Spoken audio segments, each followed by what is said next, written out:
Joan Esposito, live, local, and progressive. Filling in today for Joan, radio personality and author, Turi Ryder. It is so good to be here with you. The day of New Year's Eve. I'm loving this. Everything about today is sort of unusual. Like if you are listening in Chicago or Chicago's immediate area, you're looking out your window going, what? What the heck? But it's a good gray, rainy day, perfect for making your mental tabulation, your retrospective, your own review of what changed, what held hope, what you never expected to see in the year gone by. And then, of course, the public mourning that will wrap it up for us in light of the recent passing of former President Jimmy Carter. So I thought that as we begin today, and there's a lot coming up, you should know, we're going to get to talk with somebody who is actually participating in peace building through environmental work in the Middle East. That's coming up in just a few moments. And then just for the lighter side of things, we also will have an opportunity to hear from a guy who runs a comedy entity called The Den about how comedians handle political ups and downs. And the Broadway show, Jaja's African Hair Braiding, is coming to town in just a few days. And the director is returning to Chicago. You've probably seen her if you're a theater goer on stage at Steppenwolf. Chicago is part of her heart. And she moved from acting to directing, and this is going to be her show, so we'll talk to her. Also, as you're starting to review your finances for the year, it may not have occurred to you, but there may be some money out there for you that you haven't found. And Illinois' treasurer has come up with a fascinating way, I thought, of helping people find out about money that they may not have known they were owed. And just for fun, an overdue library book turns into a literacy campaign. All fun, all good, all end of the year. But your thoughts about stuff you never expected to see happen, just kind of caught you by surprise, or if you have a personal memory of Clinton. I'm sorry, not Clinton, Carter. I'm going to do this about 6 times today. It's the C. Carter, President Jimmy Carter. I was young when he was in office, very young. I don't even want to tell you how young. I suppose it's better than telling you that I was old.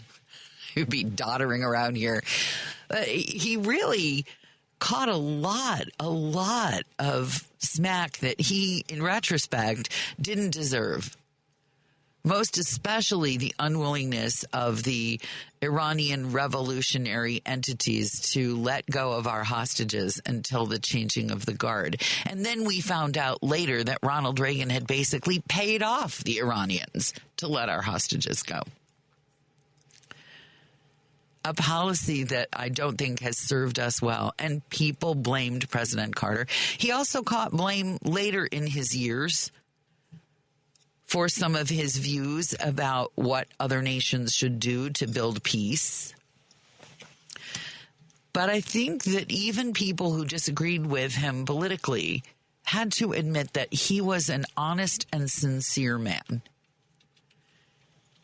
You got to respect somebody who, even when they're about to take a lot of blowback, let's put it that way, from decisions that they're making, they're doing these things because they really believe that it's the right thing, and the right thing for them is the thing that builds understanding and peace in the world. And I love some of the interviews that President Carter gave after he was out of office, talking about ways that he'd been a little naive going in. He gave that Playboy interview and talked about himself as a human being with occasional lust in his heart. And that was, by his own admission, as soon as the Playboy interview came out, and the president said that he was unaware that those comments were going to be in the article because the reporter had turned off his tape recorder at that time. And he thought he was speaking, I guess, off the record. I'm not sure if that was clarified. It's a sneaky little reporter trick, though, to do. To not say, we're going off the record, just to turn off your tape recorder and keep making notes and then put that stuff in the article. I mean, it's effective, but I'm not sure how ethical it is. But he was surprised and he was disheartened by the change in his approval rating because we are a nation of prudes. We really are, despite our, and maybe that explains our love affair collectively with racy magazines and porn and all kinds of bizarro stuff on the internet and YouTube. Maybe it's because on the surface we need to be so squeaky clean. I don't know, but I know that the former president really caught it for just saying what any human being. I mean, if you're partnered, I'm sure you know perfectly well when your partner has that little flick of the eye that lets you know that he or she has seen something that entertains their eye. It's not like you get to take out a cat of nine tails and beat them for it. It's just human. You notice. Otherwise, put a sack over your head, walk around like that. He did some real things for the Middle East. And he lived a long life. Which, by the way, and I talk about this in my podcast, if you haven't found the podcast, it has nothing to do with politics, but there is a lot of social media about people who are ending their lives right about now, or it goes on all year now. And I really have to work hard after like the 15th. My great grandma died. She was 107 and I'm really bereft. And there's part of me that goes, yeah, I'm sure you're really bereft. And there's part of me that goes, she was 107. Just say that you're sorry she's dead. That's enough. Unless she won the Nobel Prize for something, we don't really need to hear about how great her cookies were and how, I don't know, a little editing. Could I ask for a little editing with the end of the year posts about this was the year that my pet guinea pig died and the household will never be the same. I know. Okay. I get it. But there seems to be, and this is one of the things as I look at the year in review, an increase in people wanting to share their deepest grief over stuff that, maybe you should just sort of gloss over. I don't know. Maybe I'm just hard-hearted and cruel. But if you feel that we should have some sort of I'm not saying someone else gets to say. It's not like it's hate speech. It's just, a little courtesy here. The year in review, do I need to know every pet, every nonagenarian friend and relative, do I need to hear the struggle of their last breaths? I can flip through. It's true, but please, a little editing, please. That's the thing I'm thinking as I look back over the year in review. And again, that may make me an unpleasant person, but I walk the walk. I've had people die. Nobody on Facebook ever heard about it. I pride myself on that. I don't know. Maybe that shouldn't be a point of pride. I have no idea. Your thoughts. This is what I need you for. This is where you come in handy.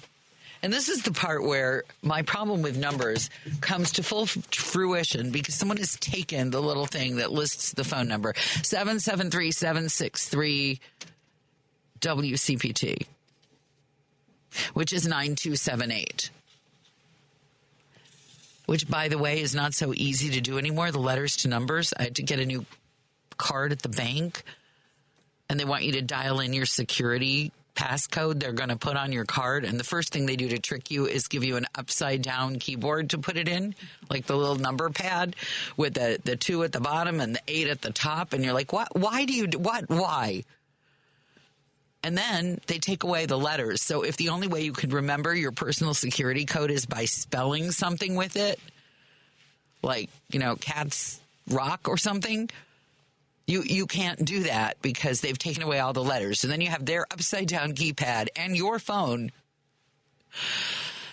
I know. As my grandmother, who died at about 100, I'd just like to point out, and I never mentioned it on Facebook, would have said that should be the worst thing that ever happens to you. Should be the worst thing that ever happens to you is that you have to sit there embarrassing yourself at the desk in the bank lobby going, oh, wait a minute, can I start over? This is upside down.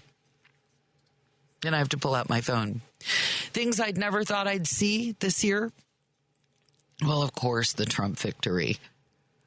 I mean, 2 years ago, I really thought he was toast. I really did.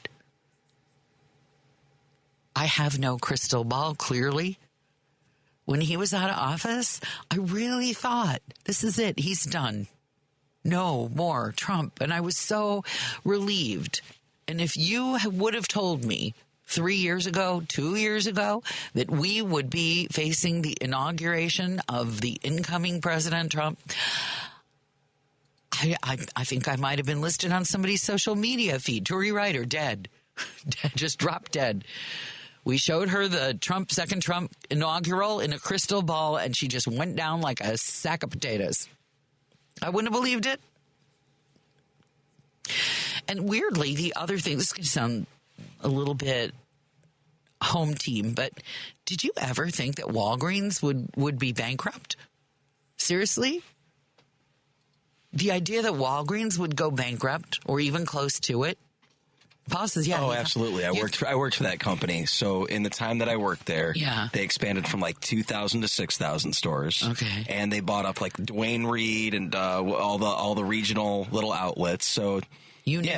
You saw. There's no such thing as too big to fail. I really didn't believe that. Walgreens is a hometown brand. You go to the Museum of Science and Industry, there's a little mock-up of their original drugstore with their original little ice cream counter there. If you've ever been to the Museum of Science, they have the original Walgreens store there. The little drugstore, little pharmacy on the corner. And it just never occurred to me in a million years, probably because I don't live around a Dwayne Reed and I didn't work for them. I did get something of an inkling when the one next to me, which tends to mess up a little bit, send me home with somebody's heart medicine. I'm like, oh, this isn't good. And they did something like it again. And I thought, all's not well in the kingdom of the big red W. But if you had told me that Walgreens would be like a penny stock, which they're not yet, but they're nibbling around the edges of it.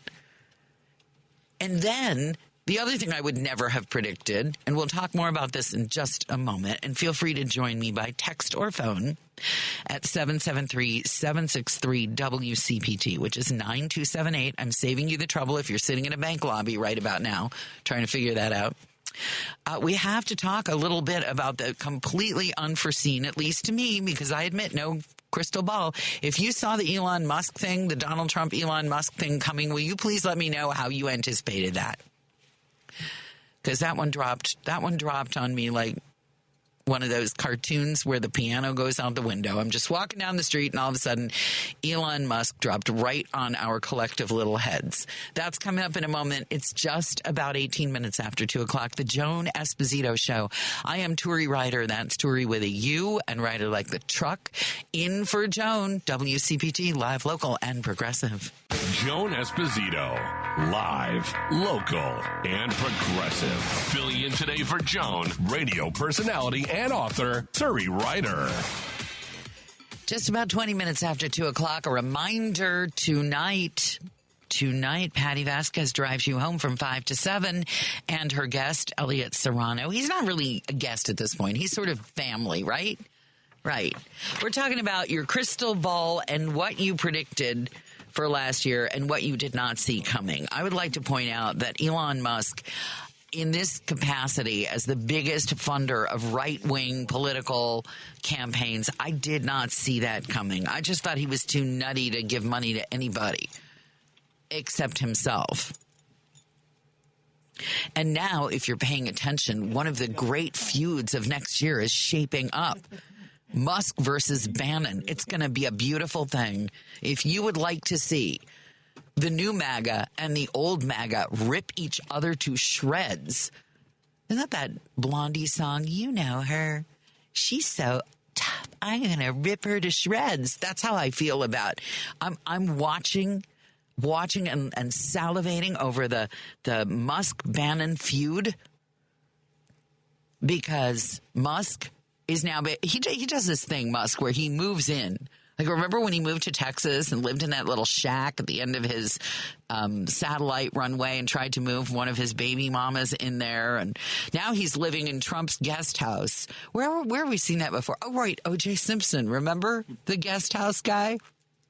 The minute you're the guest house guy, I don't care how much money you have. That's not a good look. But he's living at Mar-a-Lago in a guest house so that he can meet Trump every day and tell him what to do. Pinocchio, Pinocchio. No, I didn't. I didn't just sing Pinocchio on the air. All right, your thoughts, your predictions. And by the way, thank you for the great wishes for 2025 that are coming in. I appreciate that a lot. Let's go to Maria. Hey, Maria, welcome. You're on WCPT. Hi, thank you for taking my call, and Happy New Year's to you and our listening audience. I was just telling the person who took my call that I have to laugh when we talk about predictions. Otherwise, I'll sit down and cry, and I refuse to do that anymore. But I mean, it's like you. I thought, oh, he's toast. We're done. We don't have to worry about him anymore. Now it's like, what? Yep. Okay. Yep. So, it's like a rerun, a repeat. But you know what? What? I think we're a little smarter now. I think our Democrats in Congress are putting up a good fight. They're not sitting back and being quiet about things. No, and I love how they keep calling Elon president. Yes, just to get under his skin. Just to get under his skin. Although, Maria, I love that they're poking at him, but the awful part of this, and I would love to only be optimistic and say it's going to be a complete conflagration and we're all going to get to watch. Of course, there are real people who are going to have their benefits held up while the fighting goes on in D.C. Yes. And on top of that, the thing about Trump is he never cared about policy anyhow. He never cared. All he cared about was getting people to stay at his hotels and resorts and getting work for his family. I mean, he's a total grifter. And now the only reason he ran, in my opinion, was so he didn't go to jail. And now that he's got everything he wants, I think he's just going to sit back and see who wins. I don't think he gives a rip if it's Bannon or Musk. And that is scary to me also.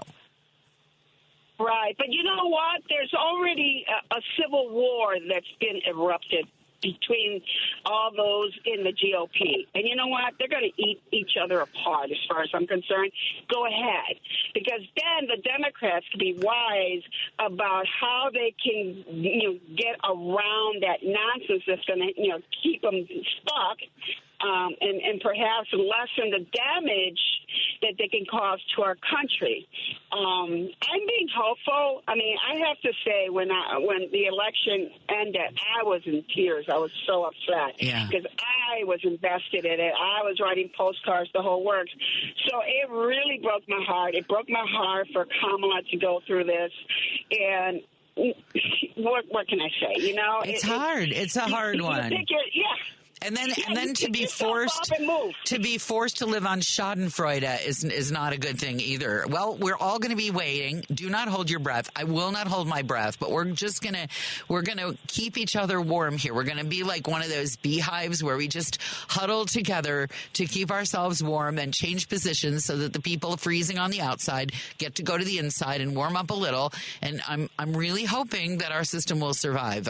I'm really hoping. And it's folks like you who make me feel a little bit more optimistic. So thanks for calling, Maria, and Happy New Year. I appreciate it. We will continue with, let me read some more of your texts here. Thank you for sending them. I love to read them. That's very sweet. Glad you're here again. Happy New Year, XO. You're welcome. Glad to be here. Forget the crystal. None of us has a crystal ball, but if someone had told you that Elon Musk and Steve Bannon would be having a huge public and profane, so profane, the F word all over the place, physical properties all over the place. If you read the things that Bannon and Musk are actually saying out loud, the idea that these people are the influence on our president is even more distressing. Like, do you really think that it's a good idea that the co-president of the United States would say bleep you in the face? I mean, really? In public? No discretion. I don't know if they've ever had any discretion. I think the thing about Bannon, I think he's never had any discretion, and that's sort of part of his charm, his evil, nefarious, devilish charm to his followers, is that he says the ugliest stuff out loud. But the weird thing about Musk is that he actually knows how to behave if he has to. And he either believes that he's past it and doesn't have to behave anymore because he's just that rich and just that powerful and just that influential, or I was wrong and he never knew how to behave and a bunch of people just sort of covered for him and smoothed his way. Either way, it's particularly alarming. The language that he uses and the way that he sees the world and the fact that he's just backed the German Nazi party. And I mean, it shouldn't surprise anybody concerning these H-1B visas that Donald Trump now claims to have been their biggest fan, even though there's tape and video and scripts of him saying that these things have to end. And some of the media are like, oh, maybe he's confused that with the other visa program where he brings in people who clean the hotel rooms at his spa and do the greens at his golf courses. No, I just don't think he's ever given a rip about whether he is accurate or not. And maybe that's been part of his charm. So maybe what we're seeing, despite all the profanity, despite all of the just plain old lying, maybe what we're seeing is what's always been there. Only now there's nothing for them to lose. So we will find out. In a few moments, you're going to meet somebody who is one of those lights in the darkness. I heard him speak here in Chicago a few weeks ago and was inspired. Really, I'd heard about this nonprofit organization, but until you really hear about what they do and how they do it, the Arava Institute in Israel is headed by the gentleman you're about to meet, Dr. Turi Abu Hamed from East Jerusalem, very, very competent scientist and researcher, and also a charming speaker who talked to a group of people here in Chicago recently about peace building through environmental efforts. And I think that's hope, and we got to hang on to that. That'll be coming up in just a moment. It's 2:29, the Joan Esposito Show. I'm Turi Ryder, in for Joan on WCPT, live, local, and progressive. Joan Esposito, live, local, and progressive. Filling in today for Joan, radio personality and author Turi Ryder. Oh, sweet. 2:31 WCPT, Joan Esposito Show. As you've just heard, I am Turi in for Joan. Tomorrow on Choose Views, Richard Chu's going to be taking that retrospective look at 2024. But some of the interviews he's going to have for you are remarkable. You may really welcome hearing a look back with the Chicago mayor, Brandon Johnson, and the CTU president, Stacey Davis Gates, and more. That starts tomorrow morning, 5 a.m. 6, I'm sorry. He comes in at 5. He's on at 6. I would like to introduce you to somebody I found completely compelling when I heard him speak just a few weeks ago. Dr. Turi Abu Hamed is the executive director of the Arava Institute. He's also been in government in Israel. He left the Arava Institute to join the Israeli Ministry of Science, Technology, and Space. And at the time, as vice and deputy chief scientist, he was the highest-ranking Palestinian in the Israeli government, came back to the Arava Institute, which he now leads. And, I'll just have him explain. Dr. Abu Hamed, thank you so much for being with us. I know it's the middle of the night where you are, but could you introduce us to the Arava Institute, its mission, how it works a little bit? Hi, Tori. Thank you so much for having me.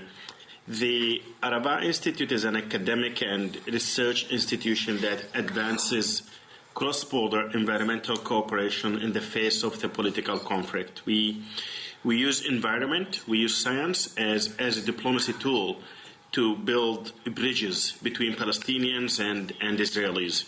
Science is a global language, and in a region that faces a conflict, science is one of the greatest tools to bring people together. In a region that is under significant impact of climate change, cross-border environmental cooperation becomes a must. And in order to have a healthy environmental cooperation, that cooperation must be based on understanding and trust. So we managed to do this work through our academic program, where we bring Palestinian students, Israeli students through university level program. They come, it's a full-time study program at the Araba Institute. Students live together. They use what we call the dialogue forum to discuss the complexity of the region, conflict, religion, culture, identity, personal stories, family stories, and through this dialogue, they build understanding. And dialogue does not mean that we agree with each other. We disagree, but we understand.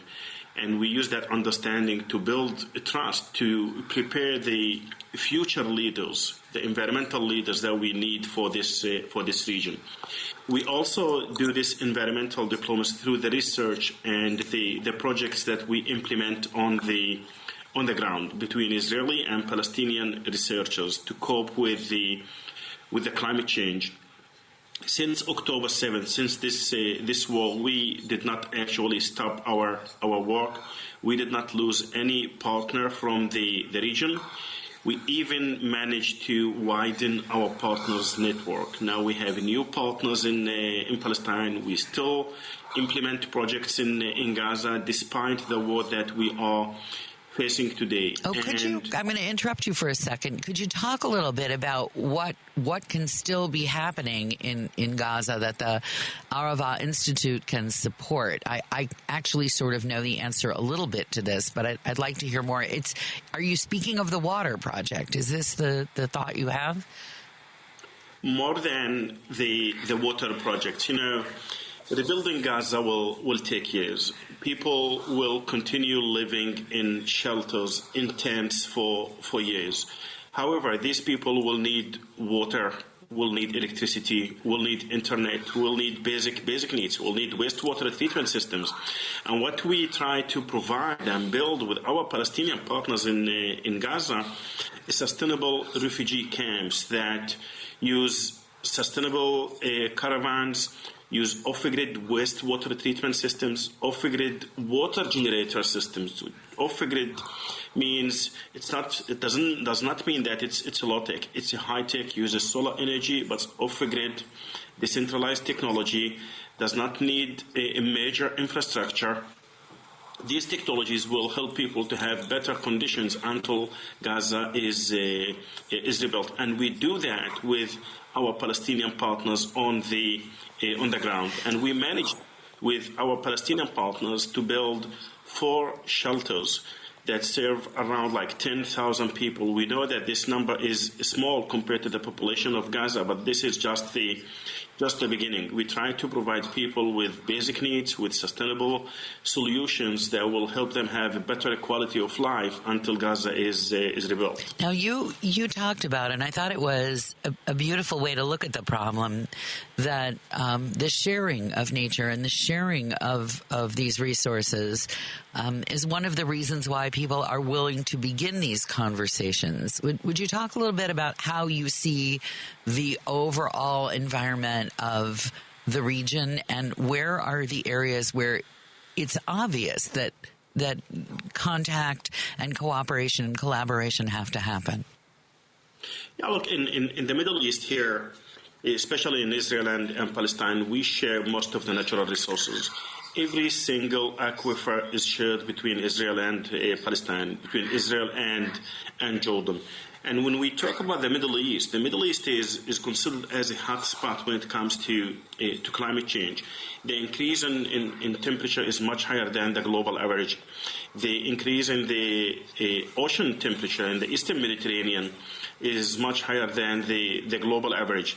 So we have this conflict. We have this impact of the climate change, and we have these shared natural resources.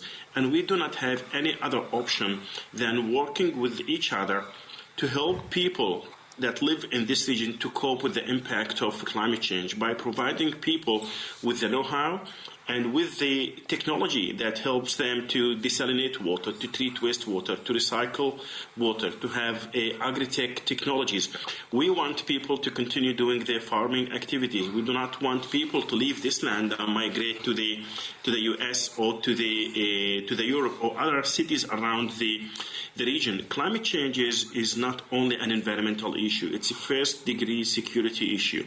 And by helping people cope with the climate change, we contribute to the security and the stability of this region. So I'm glad to hear you talk about that being part of the diplomacy. As the war, and even before the war, one of the things that people said about Israel and the territories was that they were practicing water diplomacy, and that was really bearing fruit in other Middle Eastern countries where there had been a lot of hostility, specifically Jordan. Can you speak to that a little bit? Look, again, water is a scarce resource in the Middle East, but the scarcest resource is trust. Countries and people in this region do not trust each other, and that prevents us from having a sustainable cooperation to solve the water scarcity of the region. This region is blessed with a huge amount of solar energy that we can utilize to produce electricity, use that electricity to desalinate the seawater and produce drinking water and the water that we need for agriculture to produce our food.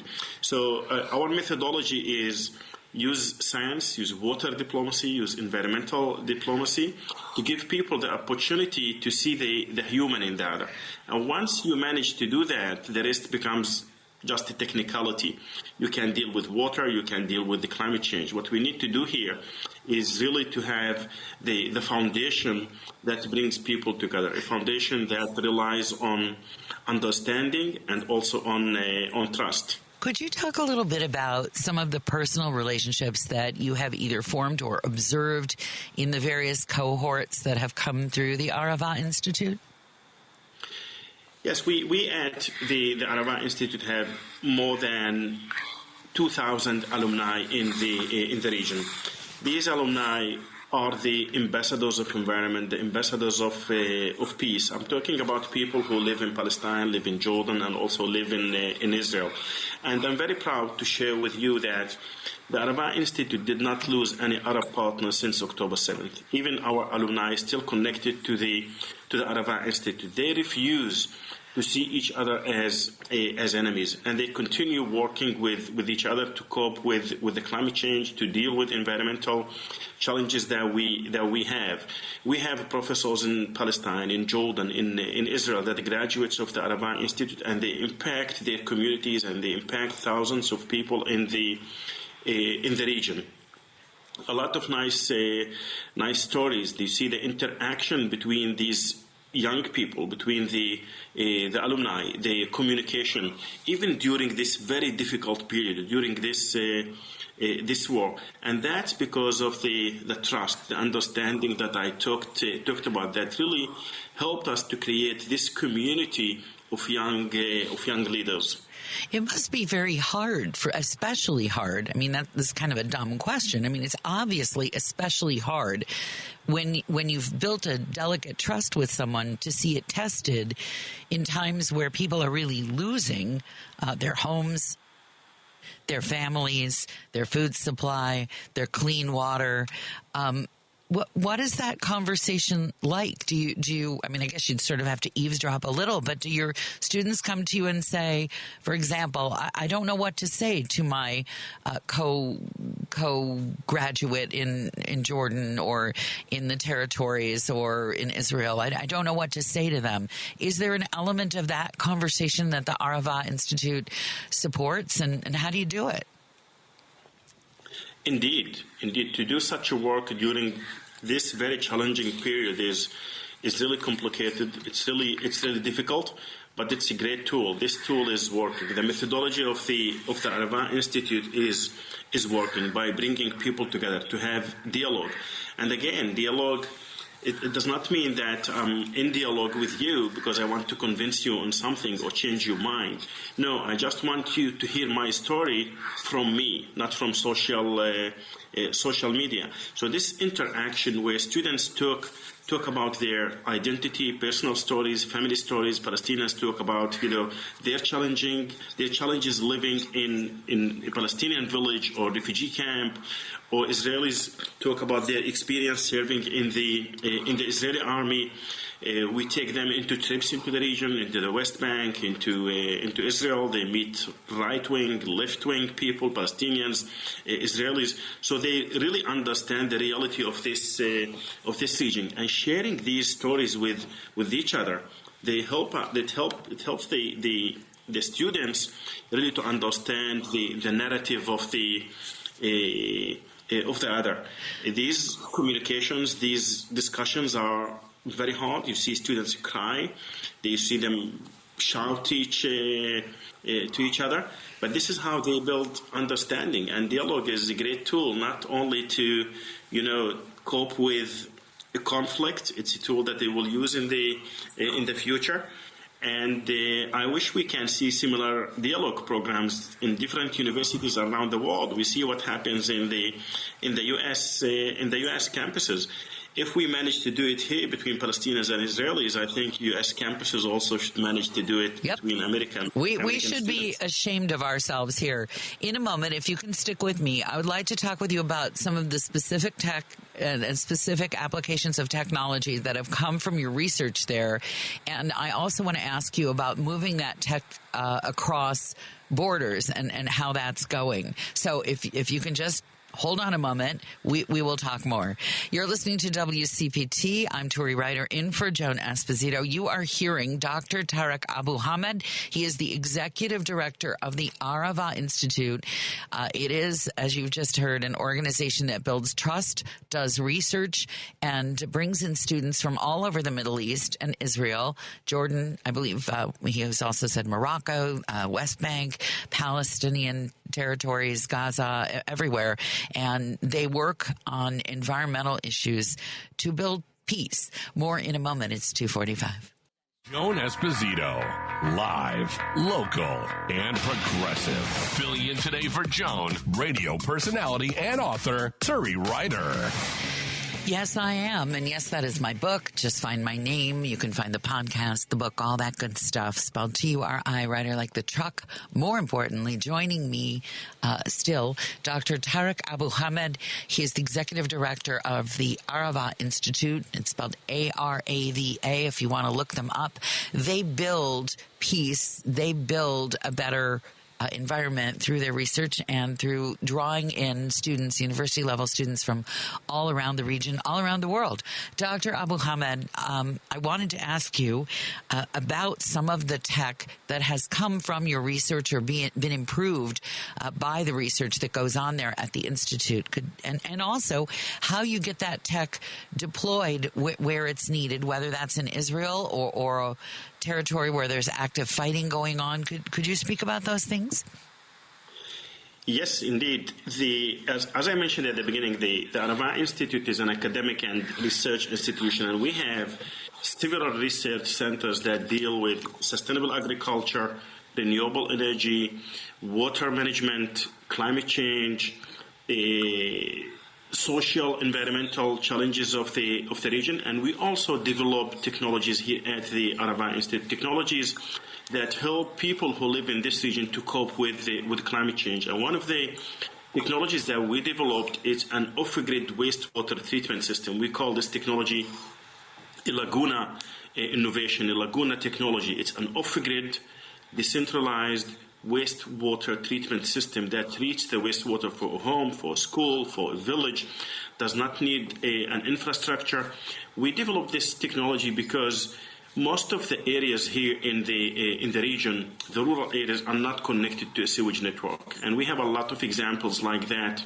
In Africa, in Asia, in the developing world, where sewage and wastewater is a major environmental challenge. So we developed this technology that relies on solar energy and vertical green walls that uses algae to treat the wastewater, and the recycled water is used for agriculture. It has very high quality water that you can use to produce your food. So we do not only solve an environmental challenge to prevent the pollution of the groundwater by sewage, we also recycle the wastewater to help farmers cope with the scarcity of the water that we have in this region. This technology is installed in this region, in Africa, in Asia.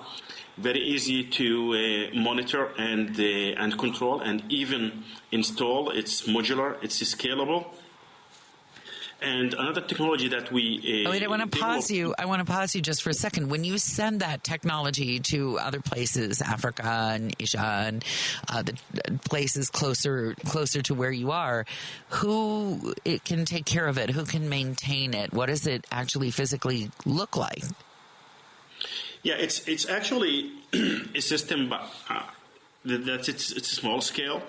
It's probably like 5 cubes of the size of the system. When we implement I didn't understand that measurement. 5 cubes. It's like probably, I would say 2 meters by 3 meters. Okay, got it. It's easy to install and maintain.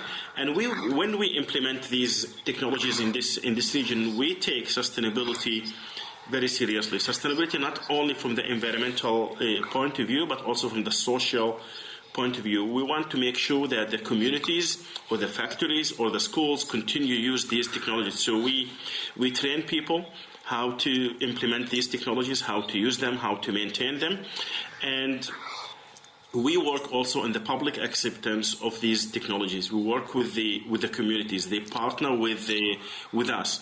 Actually, we identify the environmental challenge together. We as an institution do not go to any community and say, guys, this is your challenge and this is the solution for it. No. We work together to design these solutions, and this is how we create sustainability. This is how we create ownership of these projects. Full partnership. When we implement these projects in the West Bank or in Gaza or in Africa, we work with the communities there. They accept these technologies, and we managed actually to bring Gazans, to bring Palestinians from the West Bank to the Arava Institute, to Israel, to train them on the water, energy, food nexus. So this is exciting. People get to come and they really learn the engineering behind it, and they learn how to put it together, use it, fix it if it breaks. How do you get these systems into a place where there's war, and that's very hard to move things around? And I'm not just thinking of of Gaza, because as I understand it, you move some of these systems into other war zones. Is that accurate? Yes, it is, and we do that in full coordination with the IDF, with the Israeli Defense Forces. We managed to send these projects into Gaza prior to October 7th, in full partnership with our Palestinian partners. The Palestinian partners in Gaza know that these technologies are Israeli technologies that are developed at the Arava Institute, and they accept these technologies because of the trust and the understanding that I mentioned. And it's not only because of that, because there is a huge need for technologies to recycle water. After October 7th, we managed to send some systems into Gaza, and we're still waiting for permission to send more systems into the Gaza Strip. Wow. So you have a lot to juggle there. What are some of the ideas going forward, the problems that you've identified or communities that have identified? that you are now working to solve at the Arava Institute? Look, one of our major projects is actually to become a regional hub for climate change research. Currently, we bring, researchers, we bring students to the Arava Institute, but we want to bring more, not only from Palestine, Jordan, but from the whole Middle East and North Africa. We want researchers to come to the Arava Institute, do research, and go back to their countries, teach students, and that by doing that, the impact will be much higher. We want to expand our work to Morocco, to the United Arab Emirates, to Egypt, to more countries around the region, because we share these environmental challenges. Climate change is a global issue, and one country alone cannot deal with that. And when we talk about the Middle East, where you have a conflict, you have, first of all, to build a kind of sustainable peace through understanding and trust. And we have a lot of work to do in this region. And again, we have a lot of plans for Gaza. Rebuilding Gaza will take years, and people will need, sustainable urban planning, and we want to contribute into that.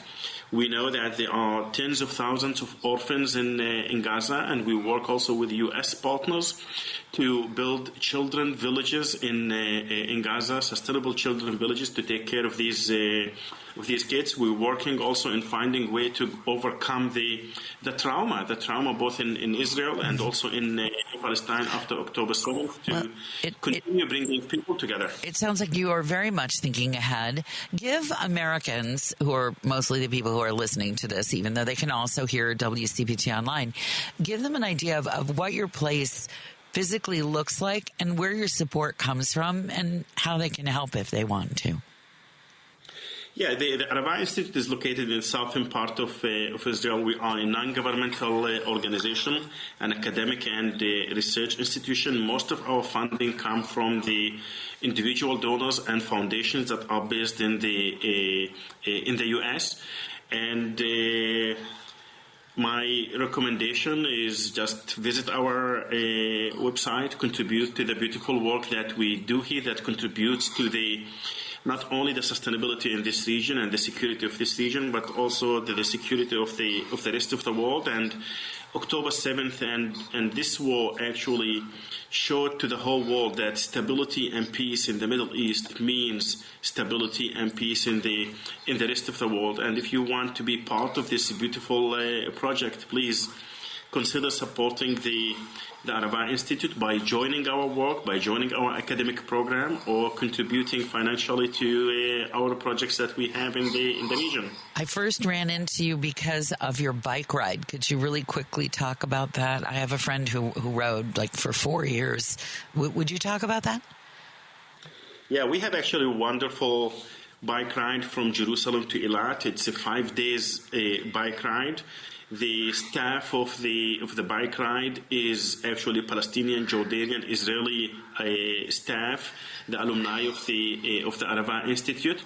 During these 5 days, we do not only see the beauty of this region, the beauty of this country, but we also visit the projects that we implement on the ground in Israel, in the West Bank, in the Bedouin communities. So it's a great way to explore Israel, to explore the environmental challenges of this region, and also the beauty of regional cooperation, the work that we do with our Palestinian and Jordanian partners. I'm so glad that you had the willingness to stay up this late to talk to people about it, because I know that so many folks here are they don't know what to do. They just don't know what to do to be helpful in these times. And I think that the Arava Institute offers a brilliant way for people to do something real and concrete that works region-wide. And I'm just so grateful for the work that you do. Thank you so much. Again, many thanks for everything that you've achieved and will continue to achieve. That's Dr. Tariq Abu Hamed. He is the director of the Arava Institute. If you Google Arava Institute, ARAVA, you can find out more. And if you've been looking for a way to make a difference that doesn't involve slinging around, as they say in California where I lived for so long, negative energy. If you're looking for a positive way to make positive change, this is the first place I've found that really does that. So I recommend that you learn more. It's 2:58, Joan Esposito Show. I'm Turi Ryder. We are live, local, and progressive, WCPT. Joan Esposito, live, local, and progressive. Filling in today for Joan, radio personality and author, Turi Ryder. Just about 3:04. I am Turi Ryder, and yes, I am an author. It's that's called a roman à clef. I had to learn what that meant when my publisher told me what it was. I'm like, a what? It's a what? What it means is it's a memoir for which we plan not to be sued. So good luck to you if you can figure out every radio station and program manager. Some people have figured it out. I can neither confirm nor deny. And then there's the podcast. Also, just Google my name. Thank you for being with me, and thank you for thanking me for being with you. Gosh, I love these texts going, I so appreciate live radio today rather than a best of. Thank you. You're welcome. Speaking of live, it's all very well and good to get some kind of text saying, hey, you may be owed money. But Treasurer Michael Frericks, and I hope I'm pronouncing that right, had an idea, because there really is money that people are owed that sits around and doesn't get claimed. And so I've invited him to tell you more about it. Please welcome the treasurer to WCPT. Welcome, welcome, welcome. Hi. Tori, thanks for having me today. It is true. We have money. There are scammers out there, but ours is legitimate. Right. Well, I know yours is legitimate because you somehow got my email, probably because I'm a registered voter. And so you send me little messages on a not overwhelming or annoying basis, and you tell me what you're up to in the treasurer's office. And I'm like, the first time you sent an email, I thought, the heck am I getting an email from the Illinois treasurer? Why do I care about that? And then it started to make sense. So talk a little bit about the unclaimed money and how you came up with your idea and what it is. Yeah, this is probably our most popular program. We have several out there, but this is a consumer protection law where we get to fight on behalf of customers in the state of Illinois to get money that belongs to them back into their hands. It can be something like a last paycheck you never cashed. Maybe you forgot up money in a bank's savings account or checking account. Maybe you were owed money for a rebate or a refund that was sent to the wrong address, or you threw it away thinking it was junk mail, or maybe someone named you as a beneficiary of a life insurance policy. Just because you don't cash those checks, just because you don't go and claim that money, doesn't mean the bank or company gets to keep it forever. If they can't get it to you, they have to turn it over to us, and then we will track down the rightful owners. It's really kind of amazing that that there's, I myself, and I'm sure that you listening have had this problem. I first became aware of it.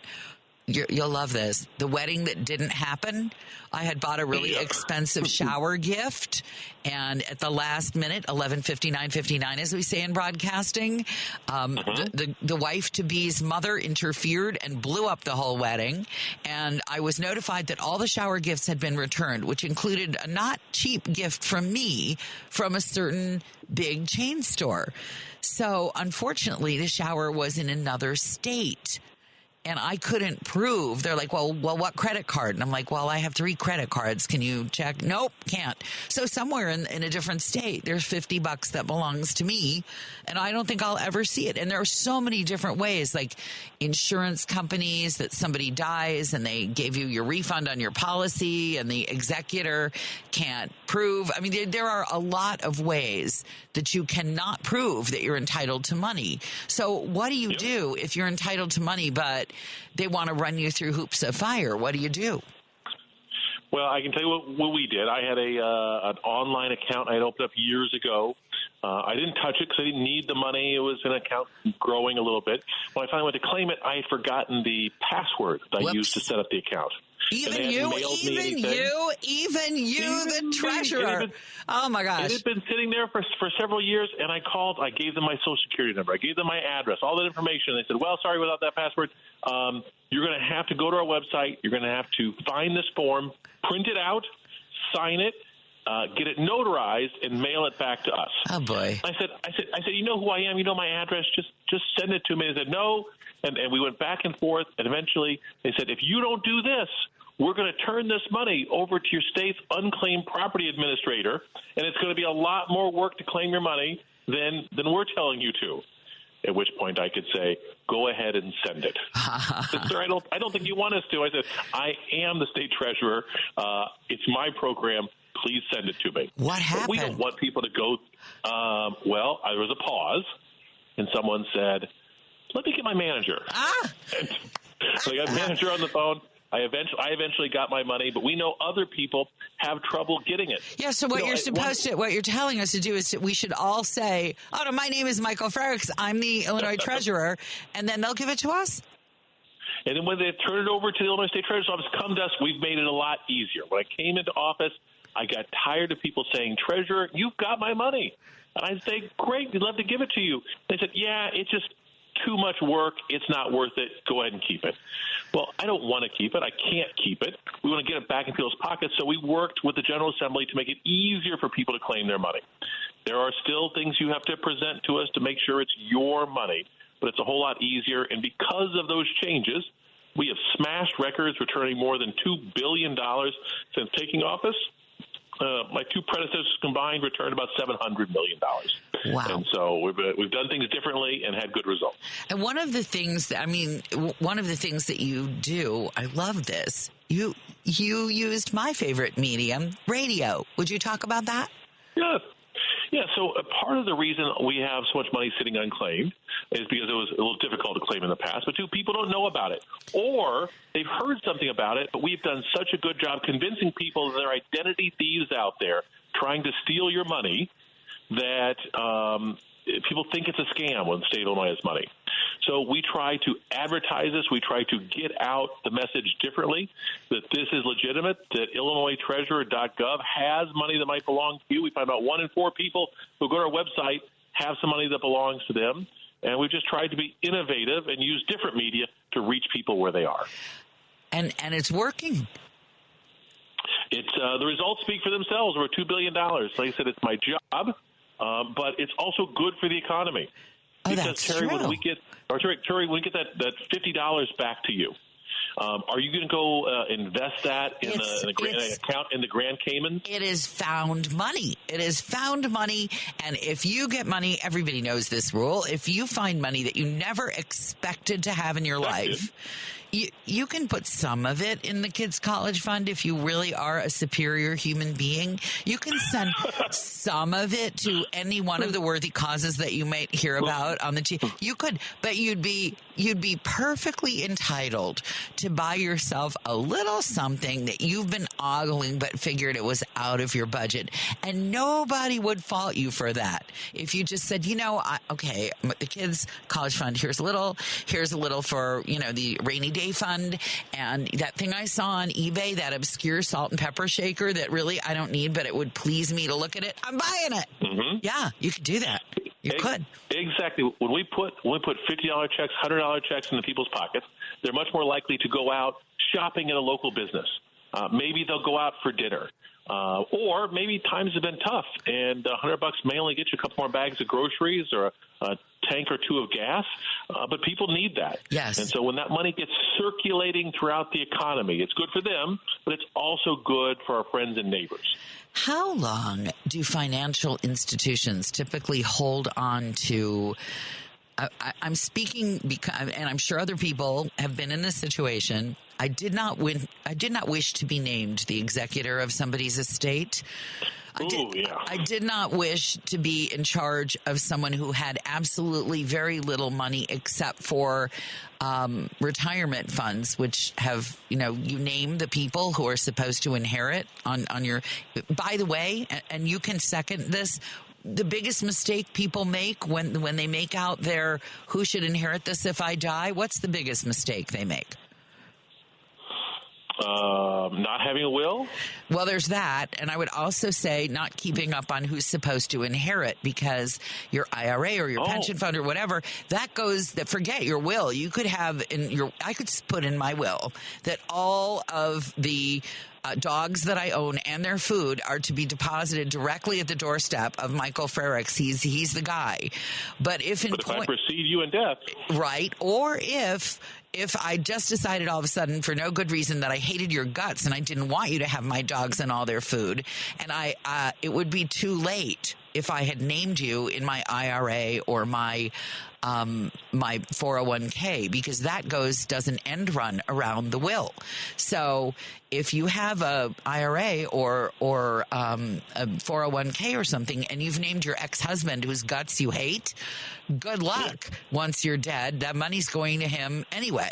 So that's a biggie. But let's just say that, as you point out, your ex-husband who you hate has preceded you in death. Now the money's just sitting there. What do you do as the treasurer to help people get money that can't be distributed to someone who's dead? So we follow probate law. There's law about executors and relationships if there's not a direct will directing people. But that is more difficult. So we encourage people to claim their money while they're still alive. Or to not waste much time if your in-laws, if your family has passed away. You should check our website and see if we have something that belongs to them. That's the reason a lot of money comes over to us, because we all know, Turi, that we're going to die. We just don't think it's tomorrow. And so we think we have plenty of time to have these conversations with our loved ones about our wishes. And too often we don't get around to it. We pass away. You may be the executor, but you probably weren't aware of every single savings account, checking account, retirement account out there, and may not have found all that money. And it might take 3 to 5 years for that information to get to you before it's turned over to us. Do those investment companies have the right to say, well, okay, the law says, but we have some special rules that make it harder because we don't want anyone to be tricking us? I've heard that a lot of people go to claim what's rightfully theirs, and these investment companies, I won't make any names here, say, oh, well, you also need, like what you had to go through when you tried to claim your money. You have to fill out this form. You have to get it notarized. You have to go to court to be appointed the executor, even if the law in that state says you don't. We'd say you do. What can people do when the company gets difficult? Well, one of the things we found is companies can get difficult. You started to ask me how long these companies hold on to this money. And I would say the answer is as long as they can. Yes. Like the life insurance industry.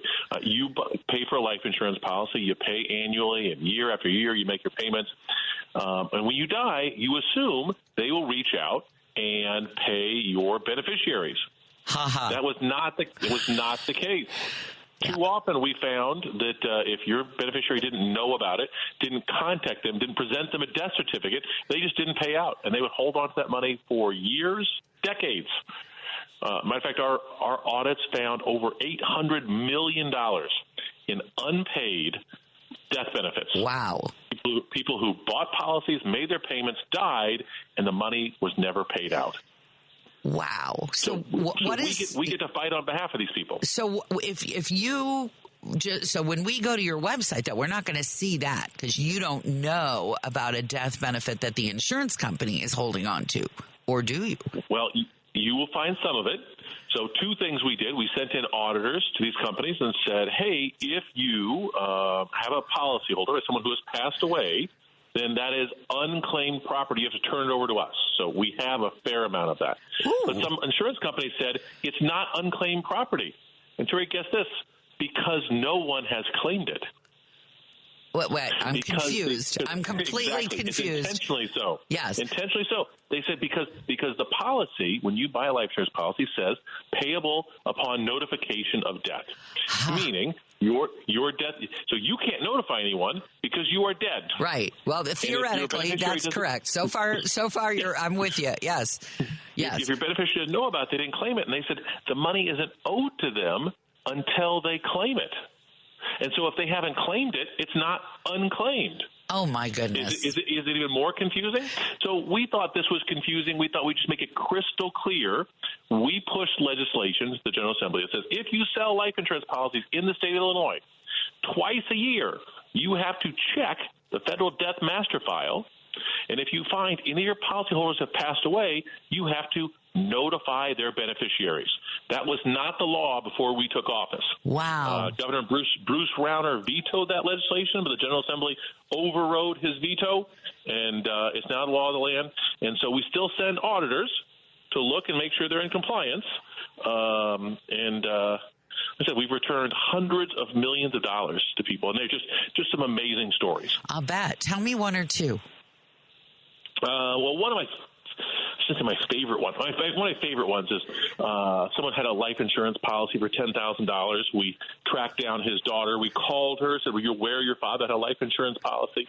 And she said, "No, my dad didn't have a life insurance policy." Well, he did. Named you as a beneficiary. It's $10,000, and she starts bawling. Huh. And you think, like, $10,000 is nice. I'd like to have that, but it's not going to change my life. And she's crying. So, are you okay, man? What's wrong? And she said, "Well, we just passed the 10-year anniversary of my father's passing." And she goes, "I've been thinking a lot lately about how much I miss him and how he did so much for me throughout his life. And when you told me he had a life insurance policy for $10,000, I realized he's still looking out for me today in death." And she said, "It felt like his angel came down from heaven and wrapped his wings around me." And it's things like that. It's not the amount of money, but it's the fulfilling of someone's last wishes and the memories associated, which are really special. That's beautiful. I love that. So are other states, and if you're just joining us, by the way, we're talking with Michael Frericks. Am I pronouncing your last name correctly? You are. Okay. Frericks. Like Frere Jacques. Like Frere Jacques. Army barracks. Okay, yep. Frericks, who is our treasurer, who has put together quite an effective program for making sure that you really do get money that is owed to you as insurance benefits or things that got returned that you never knew about, or various unclaimed property. A million different ways that you could have money that's sitting out there that should come to you. And even though you probably think it's a scam, here in Illinois, it may very well not be. And you can go to, what is the name of the website? You can go to my website at illinoistreasurer.gov and click on unclaimed property, or you can go right there at iCash. That's ICASH.illinoistreasurer.gov. Okay. And is there, have you managed to transfer this magnificent program to anybody else around the country? Any other treasurers following your lead? Yes. Well, so I am the president of the National Association of State Treasurers, and we get together a few times a year, and we exchange ideas. And so I have gotten some ideas from unclaimed property from other states, and we have shared other ones. Illinois has the most positions in the National Unclaimed Property Owners Association in the country. We've been innovative, thinking things differently, return lots of money, and if you think it's a good thing for your state, it's probably a good thing for other states as well. And so more than happy to share. Good, because this show goes into podcast form and it goes all over the world. And I'm guessing there may be some people who call their own state treasurer and say, "Hey, I heard about this thing. Can we do that here?" Thank you so much for being on with me New Year's Eve, Michael Frericks. And I will keep reading your emails and you may hear from me. It is 3:22, Joan Esposito show. In a moment, a guy who found that he owed some money, except he didn't owe some money, so he did something better with that money. You'll find out in a second on WCPT. Joan Esposito, live, local, and progressive. Filling in today for Joan, radio personality and author Turi Ryder. 3:24, I am Turi Ryder, and as promised, you're about to meet somebody who found something, thought he owed something, and it turned out that instead he has an opportunity to give something. I'd like to introduce you to Chuck Hildebrandt. He's a retired digital marketing executive. And he was a library scofflaw. Mr. Hildebrandt, welcome. You're on WCPT. Great. Hi, Ms. Turi. Thank you very much for having me on. Tell me the story of what happened on your bookshelf. Well, okay, so I have a bookshelf with, hundreds of books. And, I don't peruse them every day. I don't think people who have a lot of books do. But, one day, probably about 6 years ago or so, I happened to be looking at the shelf and looking at my books, and I saw this particular book, and it was called Baseball's Zaniest Stars. And I'm like, hey, I remember this when I was a kid. I still have this. How about that?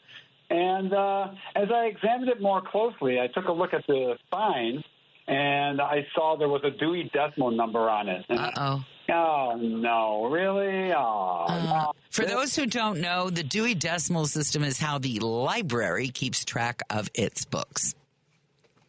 Right, yeah. It's a competitive system to the Library of Congress system, which I think is more common. That's the one the Chicago Public Libraries use, but a lot of libraries still use Dewey Decimal. So I saw this, and I'm like, boy. So I opened up the front cover, and in the front cover is a sleeve with a piece of paper in it. Oh, boy. I don't know if you're old enough to remember this. Oh, yeah. The little pocket, the little manila pocket with the little lined card in it and typed on the name of the book. Right. So this was actually it wasn't one of those cards that had, different dates on it for every date it was taken out and due. This was actually a slip that was specific to this due date, December 4th, 1974.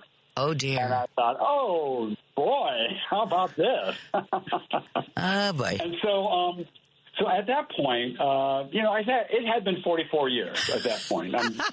And so I thought, maybe I should take it in when I go back into Detroit. But then I thought, well, wait a minute. It's not like anybody's hammering me to get the book back, right? So why don't I just wait till the 50th anniversary? Because 44 years is prosaic, but 50 years, that's poetic, right? Yeah, that's a nice round. Yeah, that's what anniversary is that? The golden anniversary? Something like that. It was the golden anniversary for the golden book. And, So I thought, we'd all heard about stories about, library books that were overdue by 30 or 40 or 50 years or whatever. So I thought, I'll go in on the 50th anniversary. And the way I imagined it was I would walk into the library, ask for the librarian, show her the book. We all have a big laugh. We'd contact the media. They'd write it up. They'd get good publicity. I'd get my name in the paper. It'd be a win-win, right? Sure. I thought that would be cool. Yeah. I like reading those stories. Yeah. So what I wasn't expecting, though, is when I contacted them, they weren't really even interested. They did not want baseball's zaniest heroes? They didn't want it? I can't imagine why they wouldn't. I mean, but yeah. So I wrote them an email. So I found the name of the librarian. She's a lady named Oksana Urban. Turned out to be a real nice lady, but she's very much a librarian. Yes. And she has a job to do, right? So this was not part of the job, I don't think. So I wrote her an email, and I didn't hear back. And then I wrote her another email, and I didn't hear back. And then I called and left a voicemail, and I didn't hear it back. And I wrote one more email, and I didn't hear back. So, okay. So the due date's coming. And the 50th due date. This is the 50th due date coming. It would have been the 50th due date that was coming up, exactly. Okay. So the 50th anniversary. So to be clear on that. So I went back into Detroit for Thanksgiving with my family, and I stopped by the Warren Public Library. And I asked for Miss Urban. And she came out from the back, and I said to her, "Hi, I'm Charles Hildebrandt, and I'm the guy with the 50-year overdue book." And she says to me, "Oh, yeah, I know who you are." And I'm like, what? And I didn't say this to her, but I was like, wait a minute. So you're basically telling me you've gotten all these emails, you know who I am, and you didn't get back to me? Yeah, this is not good. No, I'm sorry. This is a bad librarian. I don't care what you say. She's not a nice lady at all. Nice lady would have said, "Oh, my gosh, I'm so sorry. And your book, and did you enjoy it? I hope you've had a few chances to read it." What kind of crappy librarian is that? Okay, sorry, go ahead. Oh, no.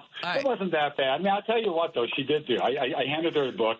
She looked at it, and she looked at me over her glass. She put her glasses down, on the bridge of her nose. As librarians do, yes. Unless they're having them on a chain around their neck. She didn't have the chain.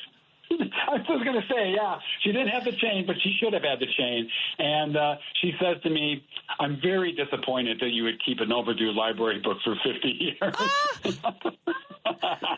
And I was looking in her eye for a sparkle, so I wasn't sure if I saw it. Is she kidding? But, is she serious? Yeah. I I think she kind of was kidding, because she did lighten up a little bit during the visit. So she said, well, listen, I mean, you can hang on to the book. We're going to waive the fine, and that's fine. I'll let the commission know that you want to arrange, to return the book or contact the media or something. They'll get back to you. And maybe in a week or two, but they're very busy, right? They're very busy, but if they can find time, they'll get back to you.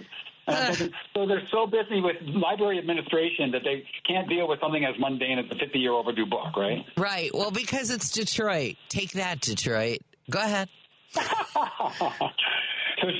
So they never did get back to me. Of course not. It's freaking Detroit. In Chicago, we would have gotten back to you, because Chicago's librarians rock. Okay, go ahead. They do. Yes. They are very good.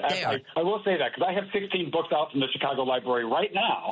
And I promise you I'm going to return them on time. I bet you will. And besides, you don't need another Oksana, whatever her name is. How can people not have any appreciation for the poetry of that moment? Anyway, go ahead. So now you've got the book, and she has spurned your media effort to return it, and she hasn't been particularly welcoming or nice to you. And there's just nothing positive that I can think of to say about this librarian. But you find the moment. What do you do? So what happened was I didn't hear back from them in the following week. So what I did is, on the 50th anniversary, I posted a Facebook post, and just basically telling the story. And I got, maybe 50 likes and 50 comments. And I thought, this is going to be the end of that.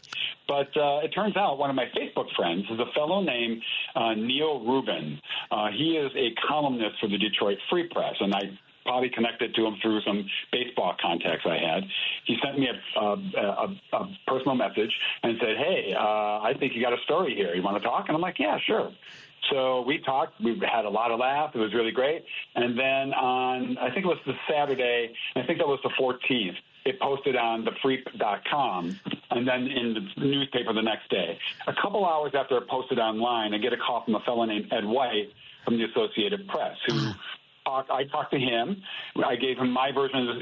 He wrote up his version of my story. Did it say rude librarian doesn't even want book back, shame on her? No, it Darn didn't say that. Okay, all right. Matter of fact, he ended up talking to her too. Okay.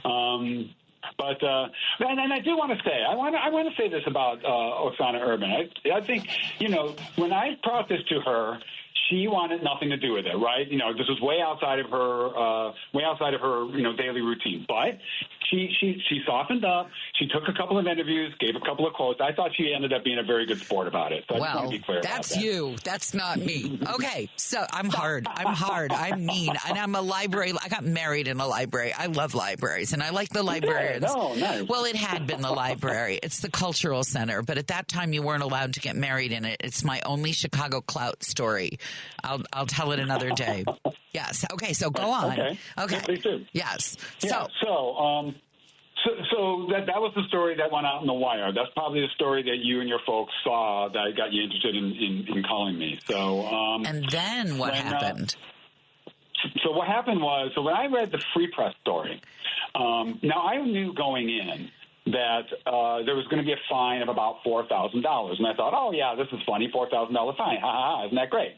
Well, when I read the story, they calculated what the fine would have been at 25 cents a day. It would have been $4,563.75. And I think the 75 cents part is the thing that really got me, right? It always does. And, yes.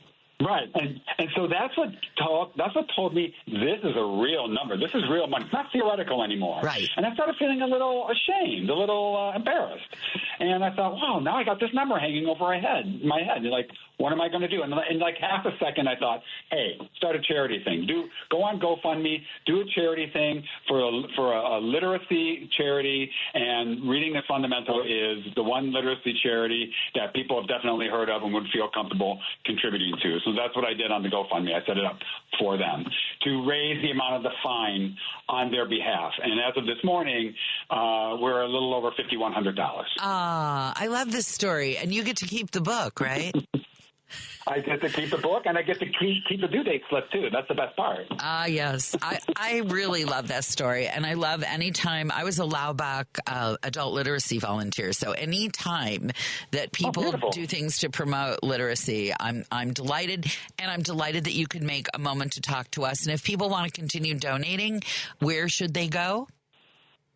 So what they can do is that they can go to GoFundMe.com. That's GoFundMe, one word, obviously. Yeah, we know that one. When you get there, right. When you get there, do a search for library book. That's all you need. Library book. My GoFundMe will be the first result. When you click through, you can then donate there. And cool. I just want to make clear that not a single penny passes through my hand.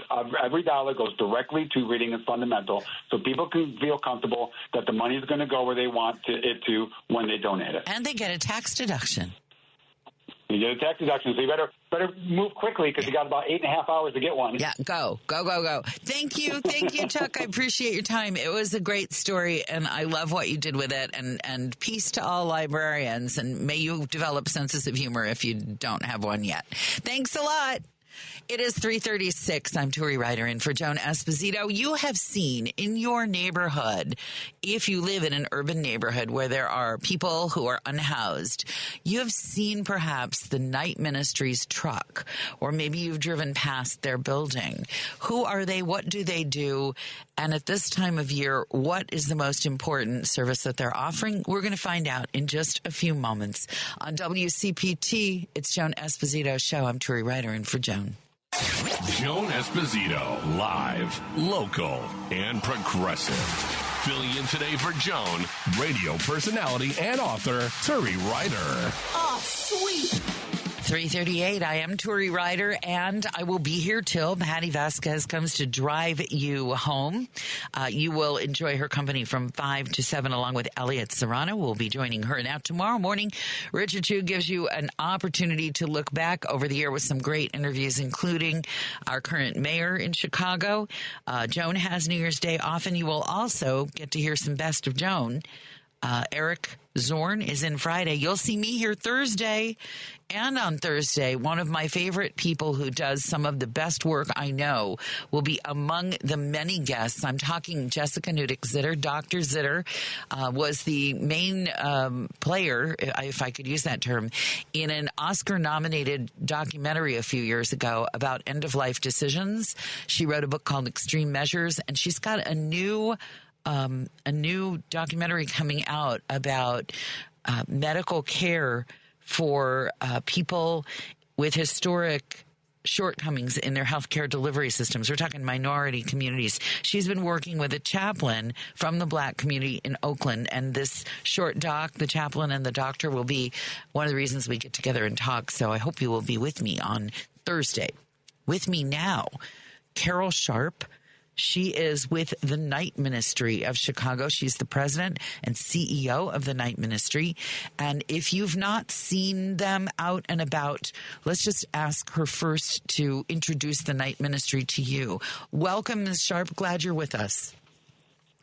Good afternoon. Thank you for having me. It is my pleasure. Could you describe to people who may not know of it what the Night Ministry is, what you do? Absolutely. So the Night Ministry has been serving Chicago's homeless population for nearly 50 years. We'll be celebrating our 50th year anniversary in 2026.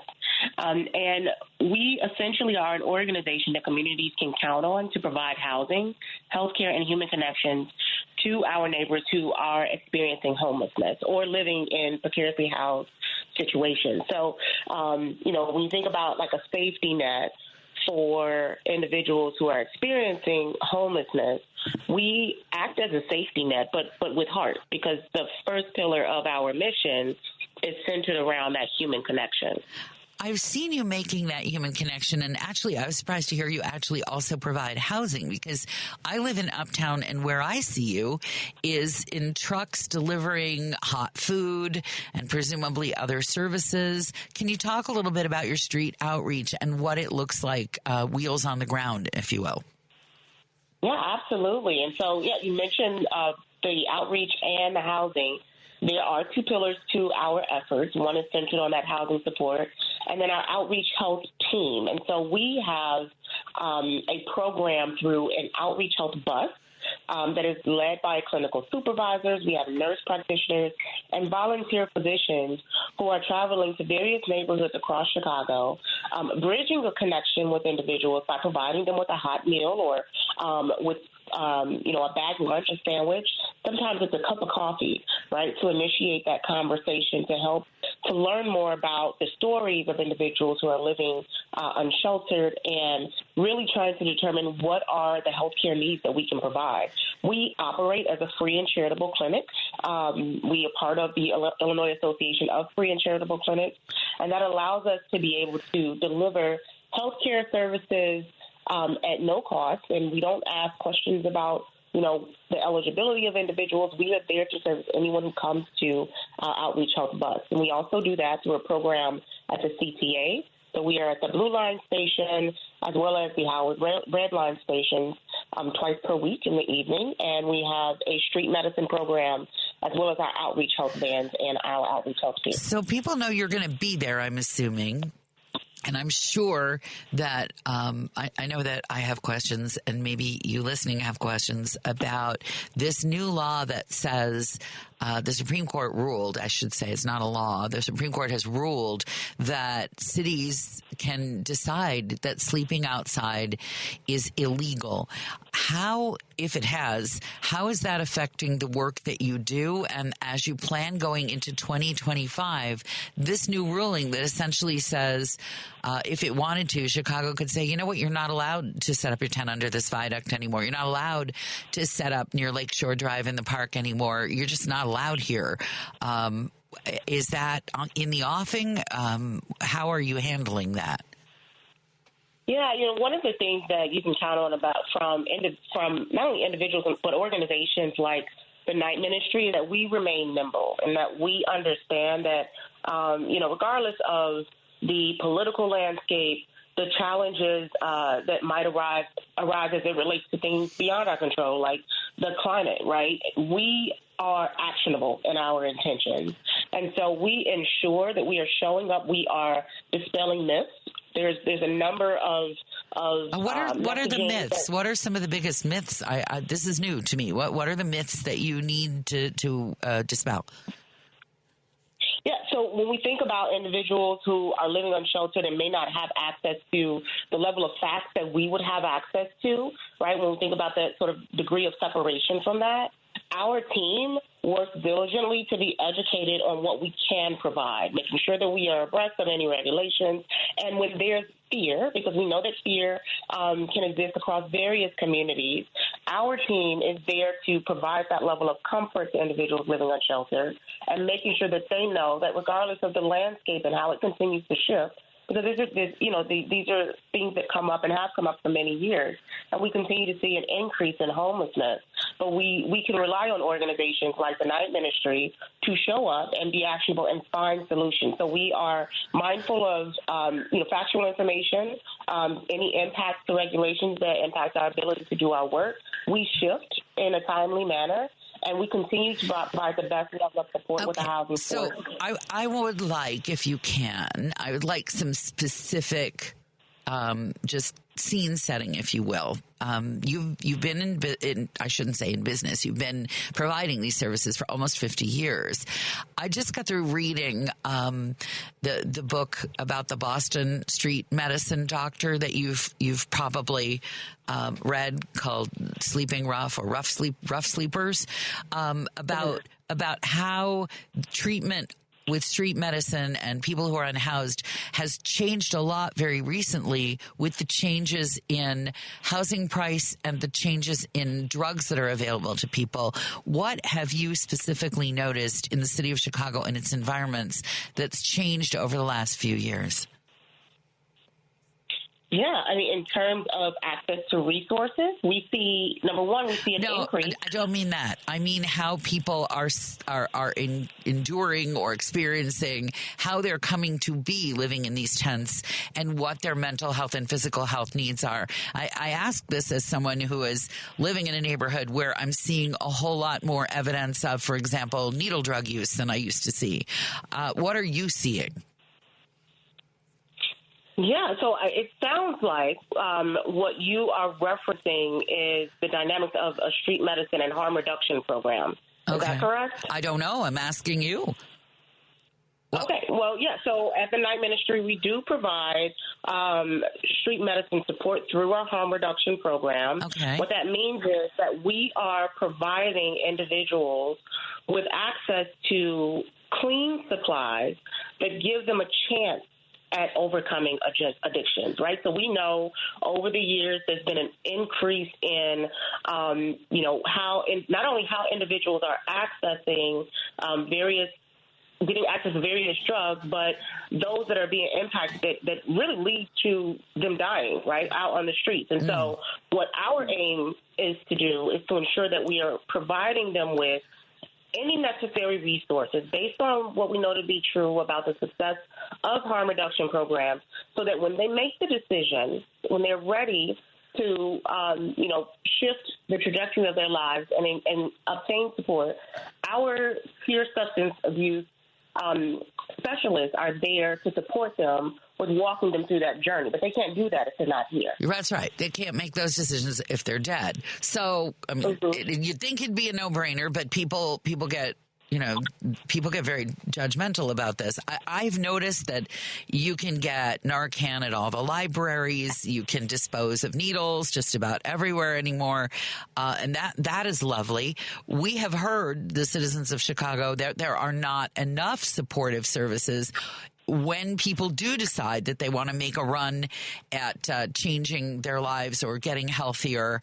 And if you can stand by, I want to talk with you a little bit about how you are providing services so that if somebody comes to you and says, yeah, I'm ready, you don't have to stay, take a number, stand in line. Or if you do have to say that, what we should be doing to change that. Just stand by if you would, please. You're listening to Carol Sharp. She is the head of the Night Ministry. You may have seen their trucks, their bus, providing services to the unhoused and fragile and ill people in Chicago.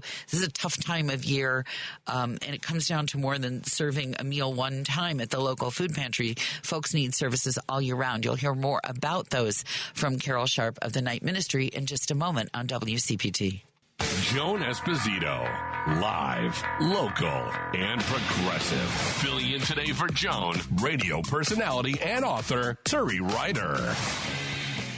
It's 10 minutes before 4 o'clock. I'm Turi Ryder for Joan Esposito. Looking ahead to the year coming up, and considering that we are still in winter, and although it feels a little balmier than it should, we're about to watch a population of unhoused people endure some very harsh weather conditions. We are fortunate to have Carol Sharp, who is the head, president and CEO of the Night Ministry, which serves the unhoused community with housing, medical support, food in the city of Chicago. And I want to talk with you, Ms. Sharp, not only about housing and providing opportunities for recovery for people going forward, but it occurs to me I didn't ask you, what was it that drew you to this particular type of work? You could serve many communities in many different ways. Why these folks? Yeah, so I am originally from Chicago, born and raised. I spent a good portion of my childhood navigating precariously housed situations, from a foster home back to my biological mom. And over the years, particularly being first generation in many ways in my family, I've navigated what I called character building experiences. And so through that, Wait a minute. You have to tell me a little bit about these character, because I suspect that most people would find those character building experiences to be character destroying. What can you just, I don't want to pry too much into your personal life, but can you elaborate a little? Yeah, absolutely. Well, so here's what I will say. I began riding the CTA in Chicago from 69th Street Red Line to Morris Avenue when I was around 8 years old. And it was, visitation between my foster home and my biological mom. And when you take that journey at any age, but particularly at a young age, you begin to really pay attention to the environment around you. You could see based on who's entering the CTA, those who might be using the train for shelter. You see, you went a number of different things growing up, simply navigating the public transit system. And so those experiences created a level of awareness about how resources can truly shift an entire community. It created a perception, in addition to the resilience that I was able to obtain throughout my life, but thinking about having the perception to understand that people have the ability to achieve beyond the scope of their influences. They have the opportunity to advance if they get access to supports. And if we're not necessarily delving into the intersectionalities that exist when an individual is born into a circumstance and how that then impacts their ability to navigate life, thinking about, what that means when you are encountering unique circumstances or unique environments. And that's really what drew me to this work here at the Night Ministry. Most of my career was supporting young people, first in their family to go to college. And in order for a young person to thrive in the classroom, they need access to a stable living environment. That's true. And so I bring that. Right. I bring that personal experience along with the professional experiencing, understanding that there's opportunity for us to continue to mobilize our resources and work in community to solve a larger issue that not only impacts Chicago, but it impacts our country and beyond. So I was going to ask you about, sort of generic what we need to fund going forward, but I was lying. I want to ask you something else instead. I want to ask you about some of the meaningful change that you have fostered there at the Night Ministry, some people you've met and some things that you've learned doing this work. What are some of the encounters that you've had where you've been able to make that change that you're describing? Yeah, so we last year alone, we provided services to over 5,000 individuals. We work in collaboration with community organizations and various state agency or city agencies, to provide support. And we've ultimately decreased emergency room visits by over 600. We've saved the public health system an estimated $1.7 million. So I think that the impact that we're making on a day-to-day basis is broad, right? It really is. I mean, I think anything from a coffee to a bowl of soup. And you just made me think of something when you talked about the emergency room visits. There are little hidden pockets of people trying to serve the unserved in this city. My older kid during COVID, because he was also not just a college student, but an EMT, got a job at a I forget what they're called, a safety net hospital in Uptown. And the nurses maintained a closet. They just did it. There wasn't money delegated for it, but it had shoes and socks and coats and hats and gloves and, stuff that you needed in the winter to survive. And people knew that it was there. I mean, there are little pockets. People know that the Night Ministry is something they can count on for, as you mentioned earlier, harm reduction and food. Just with the few moments we have left, what does that feel like when someone comes to you and says, I'm ready. I want to try and get housing. I want to try and get clean. How does that personally affect you when you walk through that with them? Yeah, I mean, it is truly an opportunity for us to create a new life or support someone on developing a new life or a new journey for themselves. And so when our peer or substance use specialists are working with individuals, we are holding their hands and we are making recommendations for them to go to various facilities that can be more supportive to them in the process. But we're also understanding things like mental state, right? We're conducting evaluations. We're connecting them to primary specialty care because we know that first, making the decision is the biggest step. And then secondly, ensuring that there's a wraparound support to ensure that that person continues to receive the case management services that we provide. And then getting the true clinical help that they need is something that we can strongly impact. And so for us, it's hard work. We know that in the nonprofit space, a lot of the work that we do, we lead with our heart. And knowing that we can make that impact is one that we carry with us on a day-to-day basis because it's not easy. That is really admirable. With my last minute with you, I have two questions, just really quickly. Did your biological mom have a chance to see the great work that you do in the world? Did she get that pleasure or no? Yeah, well, she's still with us, and yes, she knows, and she's very proud of the work that I've committed to. Yeah. She must be. I mean, if I were your mom, I would be. It would make me proud to see the good work that you're doing. And do any of the folks that you've served end up coming back and serving with the night ministry?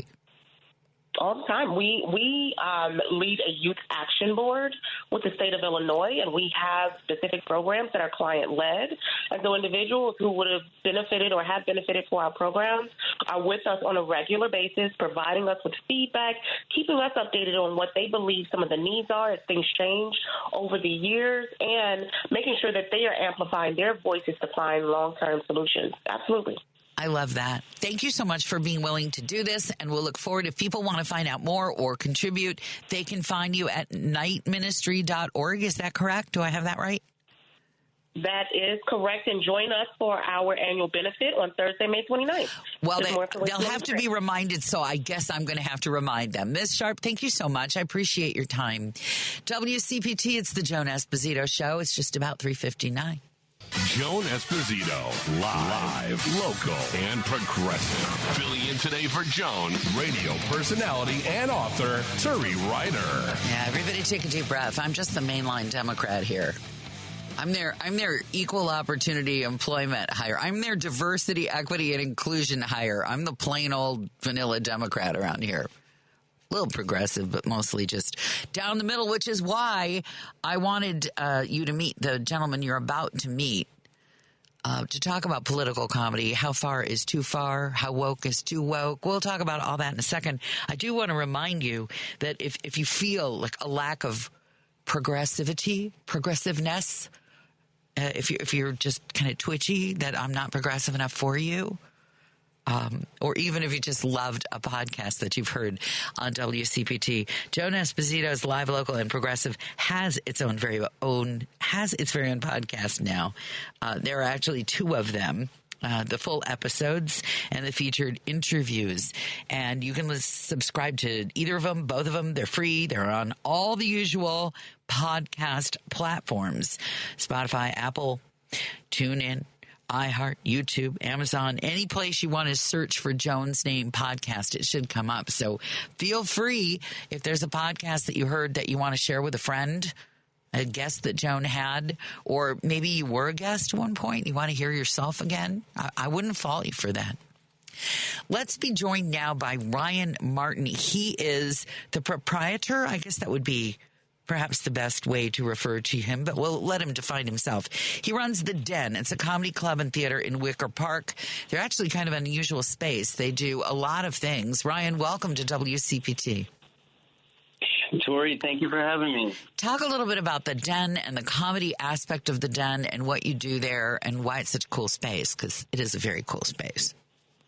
Oh, thanks so much. Yeah, we started out in 2010 as a theater doing plays and musicals and just one space on the second floor. And then the building is huge, so over time, the spaces opened up and it was going well, so we kept expanding. And then it flashed to 2019, just before COVID, really, we started dabbling in comedy, and I fell in love with it. And we dedicated our biggest space, which is the Heath Main Stage. It's a 302-seat space, to comedy. And we just started building momentum. People seemed to like the space. We used our kind of theater skills for building sets and environments, to make something that I think people feel comfortable in, both comedians and audiences. And then we just, we're booking almost every weekend. So it's just been going from there. Well, we've been hearing that comedy had a big wave a couple of decades ago, and then it kind of simmered down, and it's been growing again in terms of live performance. And people attribute that to the growth of comedy on cable, Comedy Central.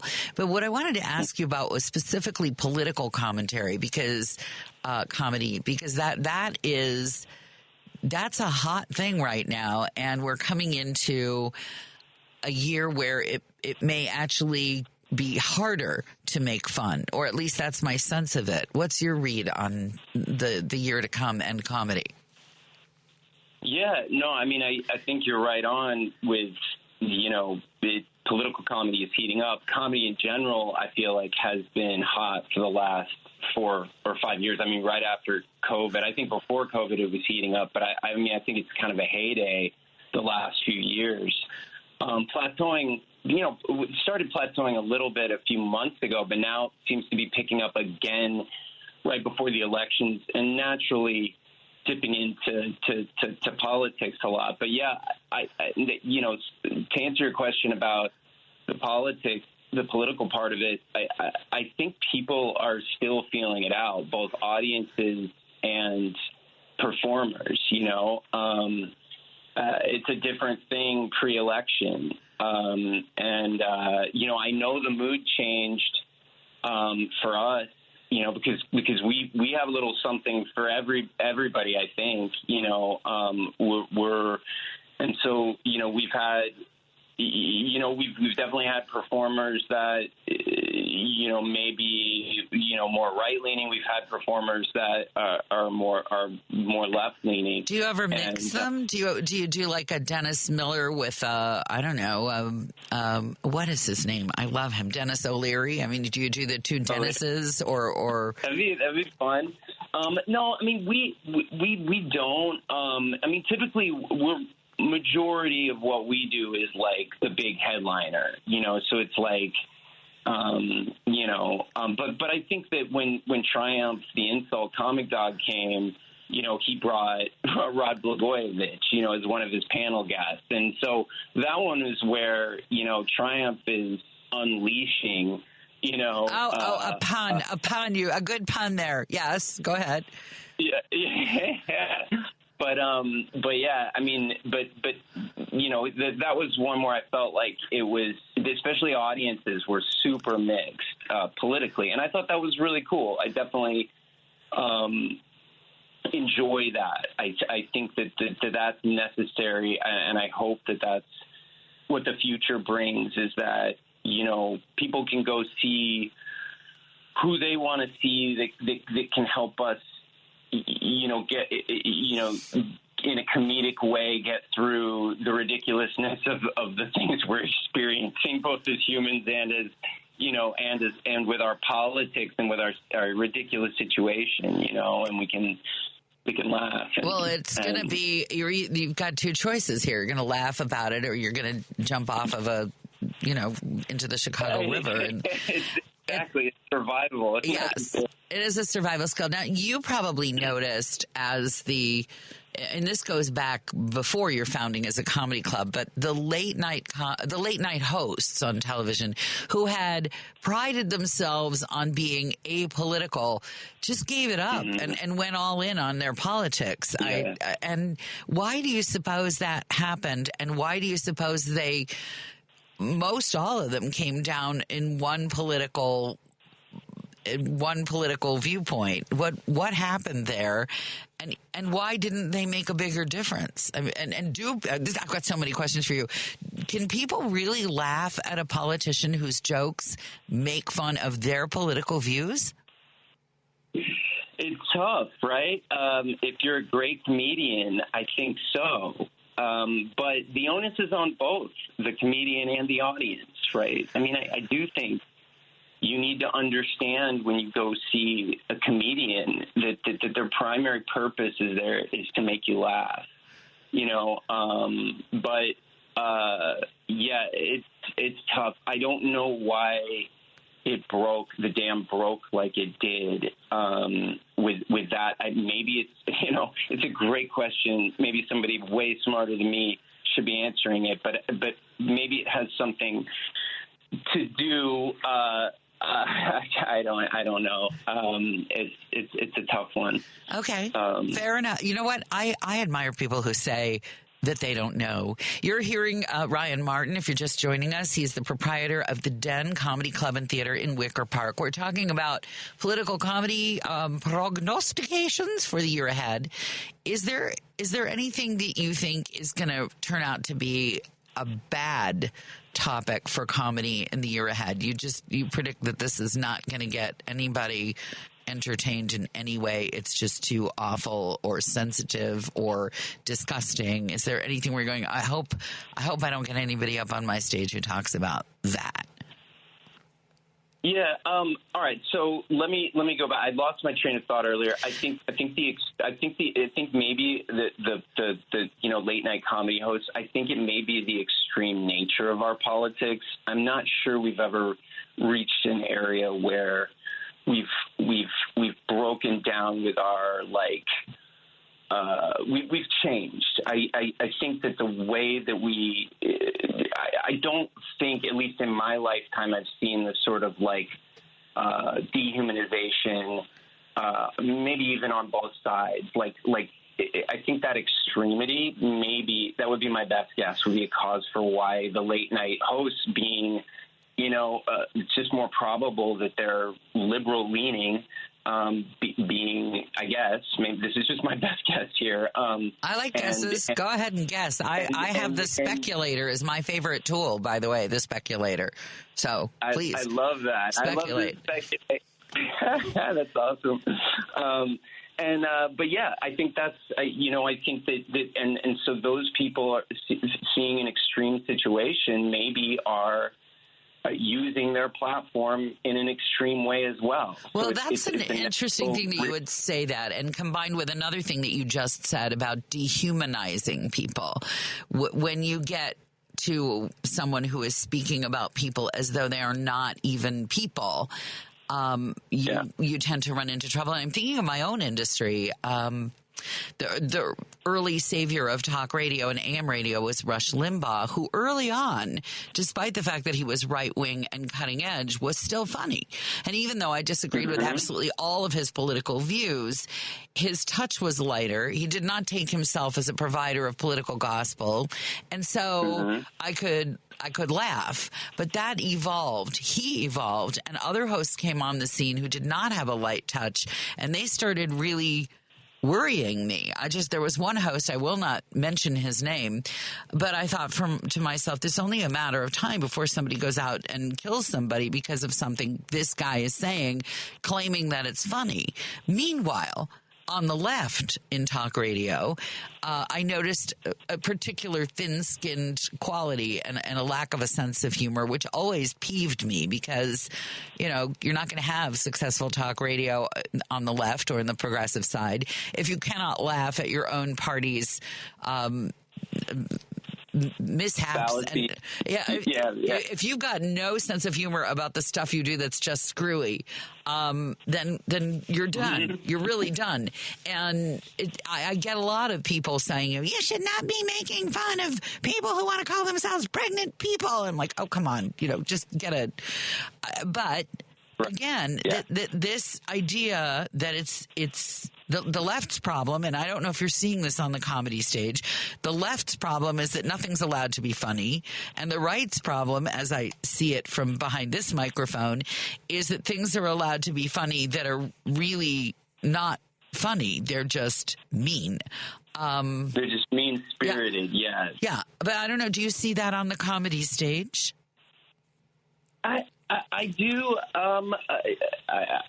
Yes, I do. I think that, I think it's dependent swinging wildly. It's like it's trying to figure itself out where it stands, and I feel that happening. I can feel the audience is actually now I feel like they are loosening up a little. I mean, we've been through periods where you just, anything spoken that's not right or apropos or whatever is like,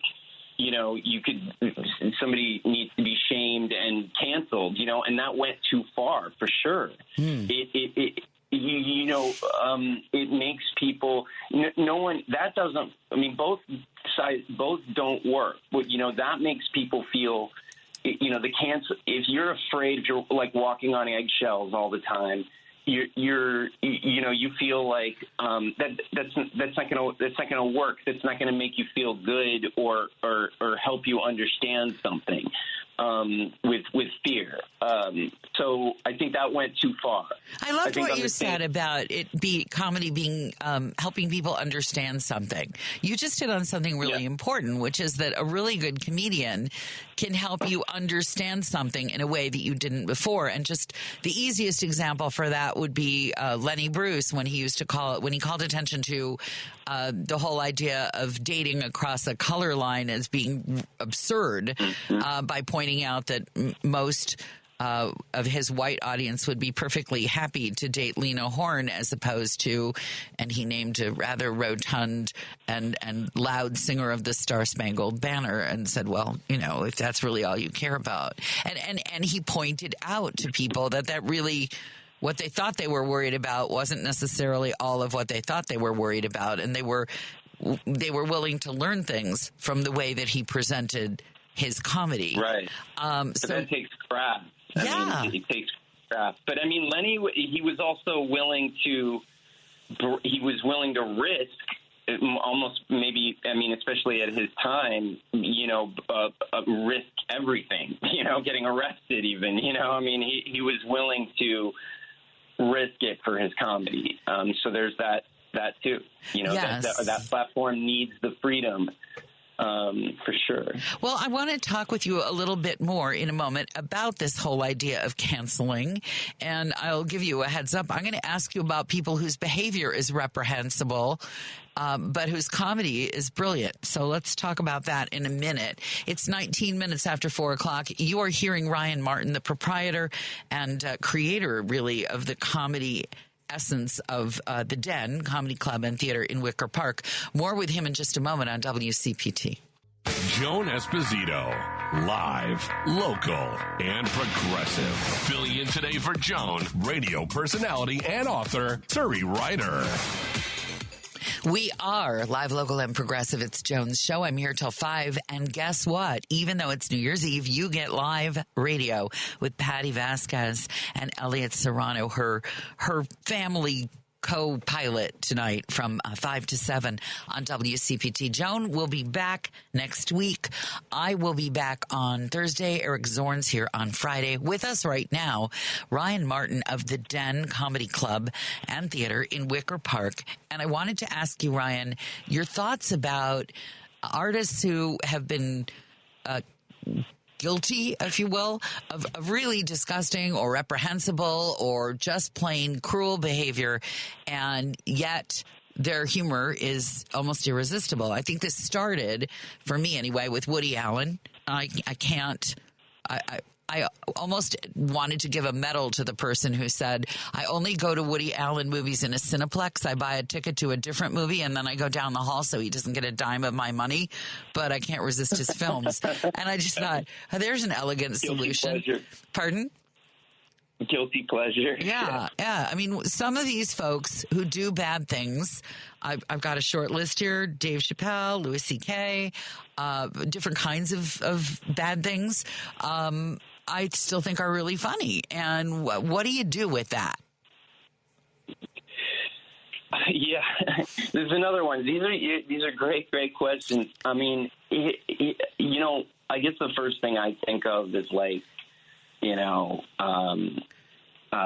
was the philosopher that said, like, all I know is that I know nothing. I think, like, I just think that if everybody were to try to operate with some of that, with a little bit of that just, I don't know the answers. I don't know what this comedian is going through. I mean, this is one side of the coin, right? But like, or doing or trying to convey, or why they need to convey this, or why they need to do this, and So for me to judge them is like, who am I to judge them? Okay, I'm gonna get on your case a little bit from that. I am, because All right, as responsible members of society, we have to judge. Otherwise, it's I was just following orders kind of stuff.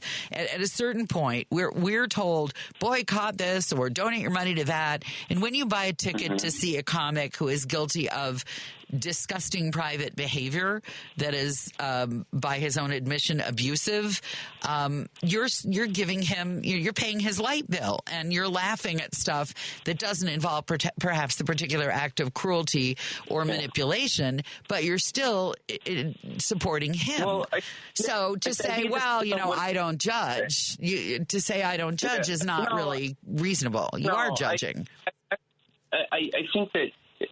I think that needs to be underlying with everybody still. I think I'm speaking a little broadly here, but I think it depends on the situation.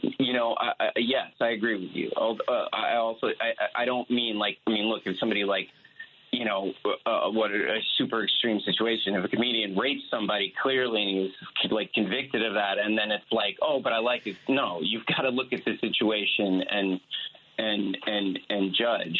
Somebody like Louis C.K. is okay, what is he doing after that? And you have to then assess that and treat each situation, I think, uniquely and ask yourself, what do you stand for? If you like that comedy, but it represents something that you don't like or don't agree with, you need to own that, I think, and live with it. So you make it a guilty pleasure. You say, because by the way, I happen to think that Louis C.K. is possibly one of the funniest people who's ever walked the planet. And he evolved. I mean, originally I thought he spent all his time talking about his backside, and I really didn't care. But I just want to say as an aside, and then I want to ask you about it. Open mic nights in Chicago. I want to talk to you about that, so I'm just flagging that for a minute. But when all these guys start out, they all seem to have this same idea of what they've got to do to be funny, which is to talk about body parts and effluvia, and then eventually, and that goes for everybody from Louis C.K. to Amy Schumer, and then they all get past the body part humor thing, if we're lucky, and can do stuff that's really interesting and funny.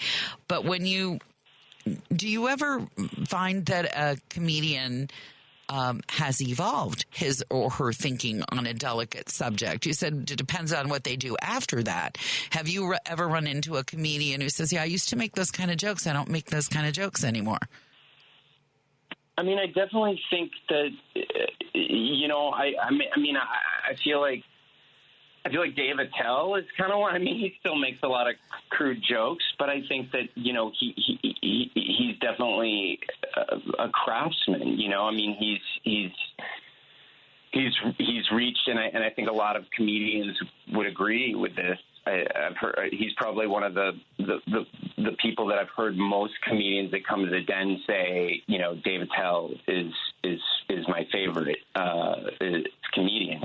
So I think he's one where I know that early on he kind of leaned on a lot of that stuff as a lot of comedians do, but definitely evolved into one of the greatest comedic craftsmen there are out there. Well, so what I'm hearing you say is that people will start relying on some of the crutches that seem to be, I don't know, the starting gun for comics, bodily effluvia, sex jokes that, we've all heard a million times.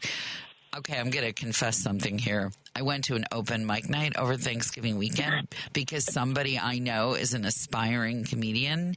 It was one of the most painful things that I've endured since the last open mic comedy night. In fact, if I had to find a particular circle of hell and describe it, it would be an eternal open mic comedy night. That would be... It is possibly the most grueling experience that you will sit through no matter how much you drink. Do you have that feeling? I mean, do you say, look, enough already with the size of your parts, enough already with breast humor, enough already with, nobody's got anything new to say. Sorry. I think it's like I've never done it, I've never done stand-up comedy, and I think it's probably I think it's one of the hardest things you could possibly do is like make a full room of people laugh, and so I can see how you could easily fall back on anything that that might give you a little laugh. It's like the easy way out almost. But I think that comes with time, right? As a comedian, like if you just keep doing it.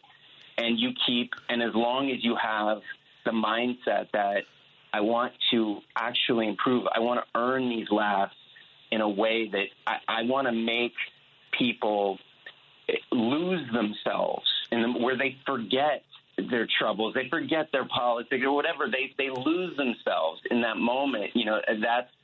We all have had that feeling, in music, movies, comedy, and we love it. And I think that's if they're pushing for that, and they're not trying to just take the easy way, take the easy laugh. They're really trying to build what they do. I think they'll eventually get there if they stick with it. But you are such an optimist. You are such an optimist. Yeah. I think like half this room full of people should be. I just want to say to them, in what realm did anyone ever tell you that you were funny? By the way, and then they start going. And then the worst is when they'll start then attacking the audience. Yes, they'll say to the audience, like the audience is like, "Oh, you guys aren't laughing tonight," or like, what happened to you guys? Who peed in your Cheerios? Yeah. Then it's the audience's fault, right? My favorite, by the way, of the people that I've seen on my TV set is Hannah Gadsby. I think she does what you say. She removes people and she makes fun of of her own community often, and if they shame her for not being politically correct enough. But from what I'm hearing you say, and this is maybe a good place to end it, what we're going to look for from comedians in the year to come is less a rooting around in politics and more for the ability to transport us to some other place that's funny and doesn't have anything to do with politics. Am I hearing you correctly? I'm kind of feeling that a little bit. I'm definitely feeling that. I think audiences are just kind of timid to go there right now. They need a break. They need a rest. They want to escape a little. They want to laugh. They want to have fun. And politics right now, as someone who knocked on a heck of a lot of doors in Wisconsin and to whom the results of this election was no surprise, it's no fun right now. Just that part of it is not fun. So what we can expect from proprietors of clubs like The Den is an opportunity to laugh at things that do not involve politics if we're lucky, I think. If you're lucky. If we're lucky. But if it's there, we'll have fun with that too. All right. Well, I'll be there as long as it's not a freaking open mic night with people who just really should stay home. I just can't. We don't do open mic nights yet. Thank God. All right. I'm going. Thank you, Ryan Martin of The Den at 431 WCPT. Joan Esposito, live, local, and progressive. Filling in today for Joan, radio personality and author Turi Ryder. Oh, sweet. We are so lucky. You are so lucky. You're going to get a chance to hear a little bit from, I guess I can't really call her a Chicago talent anymore. Well, maybe I can. Ms. Whitney White is now a director. She's coming back to Chicago where she has deep theatrical roots. If I've seen one thing, I believe it was Steppenwolf Theater, Ms. Martha Washington. Yes. Oh my gosh, that was speaking of comedy and humor, that was one of the funnier things that I have seen on stage. And theater with guts and message and humor is a hard thing to come by these days. So you directed that one at Steppenwolf, right? If I got that right? Yes. And yes, I had a wonderful time. Where did you start directing? Where did you start acting? And then we're going to talk about Jaja's African hair braiding, which I missed in New York. We're going to talk about it all. Well, you can call me Chicago talent because I was born and raised right here. I've been spending the holiday with my mom in Lakeview, where I grew up.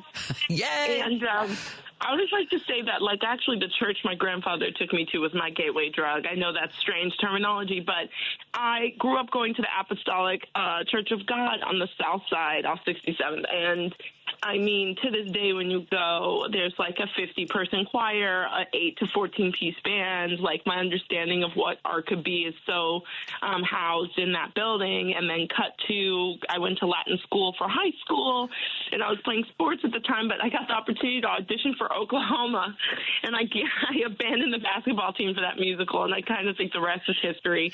I ended up studying at Northwestern, and then later got my master's, my MFA from Brown. Yeah, wow. In New York. You've done everything. And I just should point out, speaking of Oklahoma, one of my favorite productions was my friend Charles Randolph Wright did a production at the Arena Stage that was just magnificent. So, did you see that one? That was pretty terrific. No, but I read a lot about it. Charles is fantastic. Charles is fantastic, and he likes my rosemary chicken, so he gets extra points for that.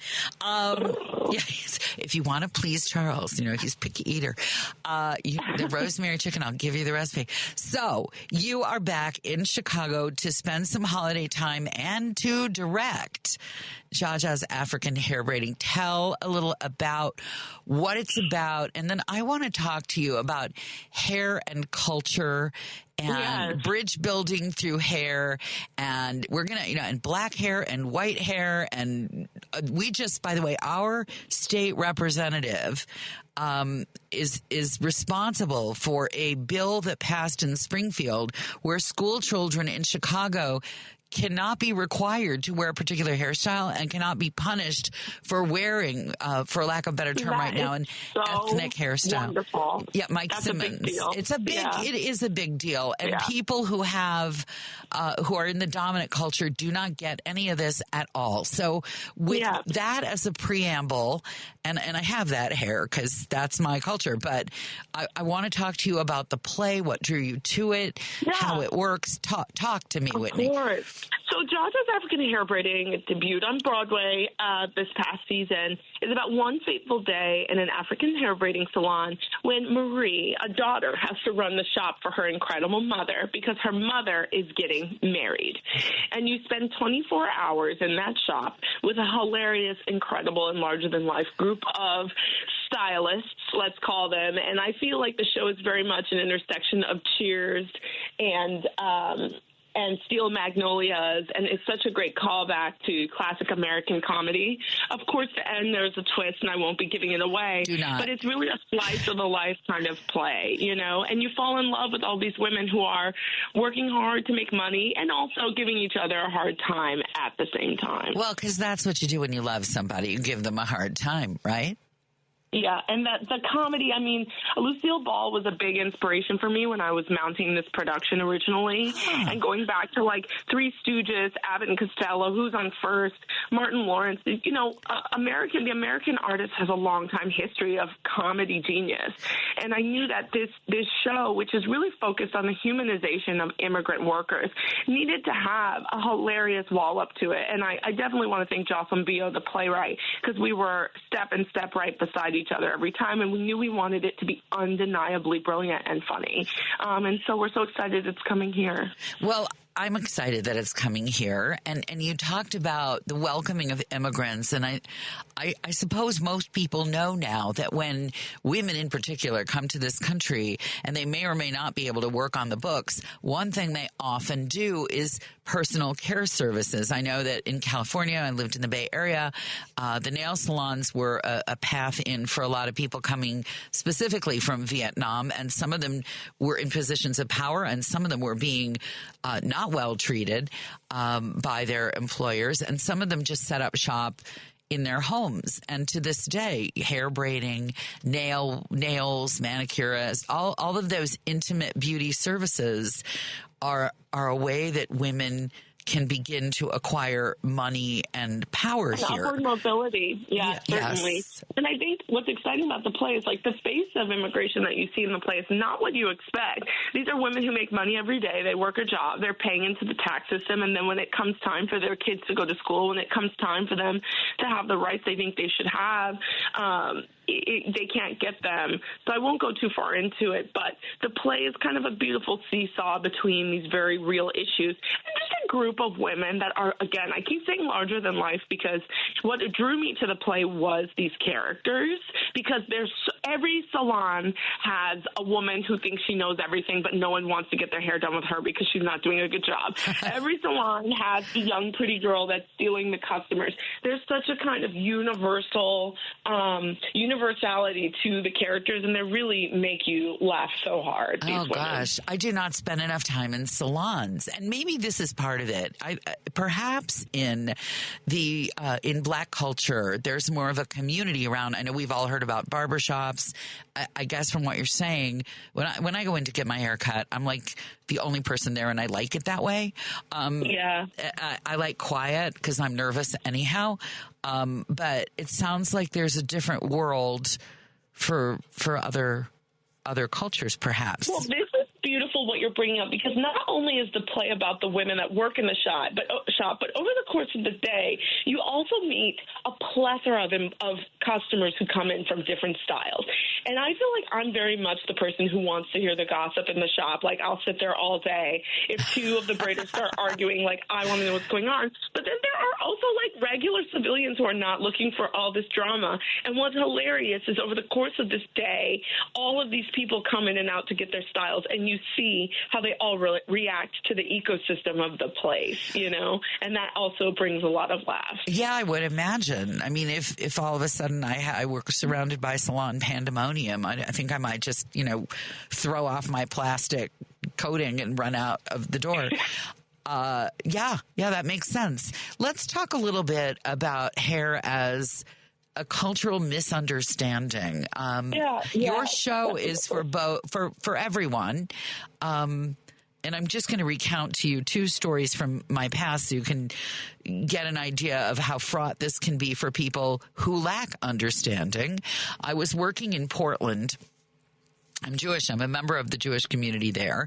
I was invited to the home of a couple. She was Jewish Black. He was Jewish White. Also there, another couple, Jewish wife, white husband, and they were having a conversation. And I was standing nearby, but not in the conversation. And I actually heard one of the women say about her daughter, well, I hope she gets good hair, and then smack herself in the mouth and go, oh my God, what did I just say? Yeah. And it was my first inkling, because I was an idiot, that this was a whole thing about you want to have this kind of hair, not that kind of hair. And I'll fast forward. I was at my girlfriend's house. She's a big radio personality in LA, and she puts her hair in a style at night that she described with a word that I am not allowed to say. And I'm just, I mean, there's all kinds of stuff. I'm sorry, I am. No, I'm not. She called I said, what does that word actually mean other than that I'm not allowed to say it? And she said, it's a young Black child. That would be what that word would be for me to use it. Mm-hmm. When she put her hair in little twists at night. And I just, it's a whole experience. Yeah, I mean, it really is. I think the first thing to say is, like, first of all, for any women, but especially for women of the African diaspora, let's say African American, because the show is set in a Harlem salon, how you wear your hair is an economic choice. It's a political choice. I remember when I was young and growing up, to wear braids was considered unprofessional. I was told I couldn't go to interviews with my hair braided the way I like to have it braided, right? Cut to this young boy on the wrestling team who had his dreads sheared at an event in public. So it's really exciting to hear that Illinois is passing this. Yes. So it's like, I also remember the first time I was able to get my hair braided, my mother saved up so much money to do it. And it was a choice. My mother is an incredible single mom, worked a full-time job. She didn't have time to do all my hair all the time, but I was enrolled in a big fancy school. I went to the Latin School of Chicago. I was able to test into that school. And so your appearance and how you're kept, all these things kind of affect your upward mobility and what people think of you. So black hair, there's a lot of consideration that goes into it, a lot of prep, let alone hours. You know, the way I like to wear my hair braided is minimum a 6-hour style, sometimes 8. So there's so much love and labor that goes into black hair, and it's not by chance. When you see a woman with twists, with locks, with Senegalese braids, with micro braids, with knotless braids, all of these things are coming from the motherland and very much a part of like diasporic history. So the show, without like feeling like a lecture, gives you a taste of what all that means, you know? It's important. I think it's really, I mean, people talk a lot about diversity and understanding and bridge building, and it's hard to even know what you are allowed to ask. And this show, from what I understand, is an opportunity while people are being entertained, while people are being amused, while people are laughing, just to learn a little something about how. And it's very intimate what you're describing. 6 hours in a chair with somebody whose hands on your body. That's intimate. That's communicating knowledge of a certain sort from their hands directly to your body. So, and there's nothing that feels better. It's like the salon is a space of community and home. But I do like to tell people the show is kind of like Harry Potter with hair, because we do all of these magic tricks with the hair that you're not going to believe. Because how do you make a 7-hour style look like it's happened when the play is only an hour and a half, right? Oh. I don't want to spoil anything, but there's so many delicious magic tricks we use to let the audience see a bit of that intimate styling and get a glimpse of that life in the day of life. Basically. I just thought of another embarrassing thing that I did many years ago that tacks on to what you're saying. There was an air personality on one of the black stations in town. I was a rock personality on one of the top 40 stations in town, and we got along, and we would meet after our shifts at a 24-hour place in what was then Greektown and is now some kind of weird tourist aberration. There was an all-night place called Zorba's. We used to sit around and have spinach pies and talk. Oh, this is a famous institution. No more. Zorba's. No more. Zorba's gone. All gone. And it was half night workers and half cops who were also night workers. So, and it was cheap. We loved that. So my friend and I, my new friend and I would sit, and I remember I was mortified. I complimented her on her hair a couple of times. And finally she looked at me and she said, it's a wig. And I was like, what? What? Mm-hmm. What? You know, I had no idea. And she had to explain, you know, the whole thing to me. And I was wildly embarrassed. But people need to know, like, people need to understand how other people get their look. It's just, you know, it's and also important. It's like all of us make choices so that we can have the best outcome in our lives as possible. That's kind of what it boils down to me, you know, to me. It's like, I want to get the job. I'm going to present myself a certain way. I went to a fancy Ivy League school. I presented myself a certain way. And I think, you know, when you hear about legislation doing things like saying that kids don't have to be required to do a style, it's like my shoulders just relax a bit, because I think of all the experiences I had growing up in Chicago, being told I didn't look right or I had to look a different way. And that compounds over time. So it's exciting. I feel like we're headed somewhere where there's dialogue. And at least Jaja's does it while you can have a good time at the same time. I think that's really important. Talk a little bit about theater in Chicago and how you think it's growing and changing and where you see it going, if you would. Yes. Well, first of all, we have one of the most beautiful theatrical ecosystems in the country. Storefront theater to touring Broadway shows that come here to our mega houses like Steppenwolf and the Goodman. I mean, these are powerhouses of the American theater. They're buildings that immense, huge artists come out of. And a lot of us end up working in New York, but there's nothing like returning home. My cast for Jaja, so many of them have worked in Chicago and call Chicago home. And that was what's really important to me. I grew up as a Chicago actor. I'm going to date myself so much. Oh, God. But I used to do shows with the House. I used to do shows at Victory Gardens. I used to do shows at Redmond. I used to do shows all over the city. You know, Remy Bumpo, the writers, like all of these. A lot of those are still, they're not all gone, but Victory Gardens was a sad loss. Gone. Well, and one of the reasons that they've been under, I mean, COVID was not good, but also an unwillingness to open up to what we've just been talking about, plays that show a wider world.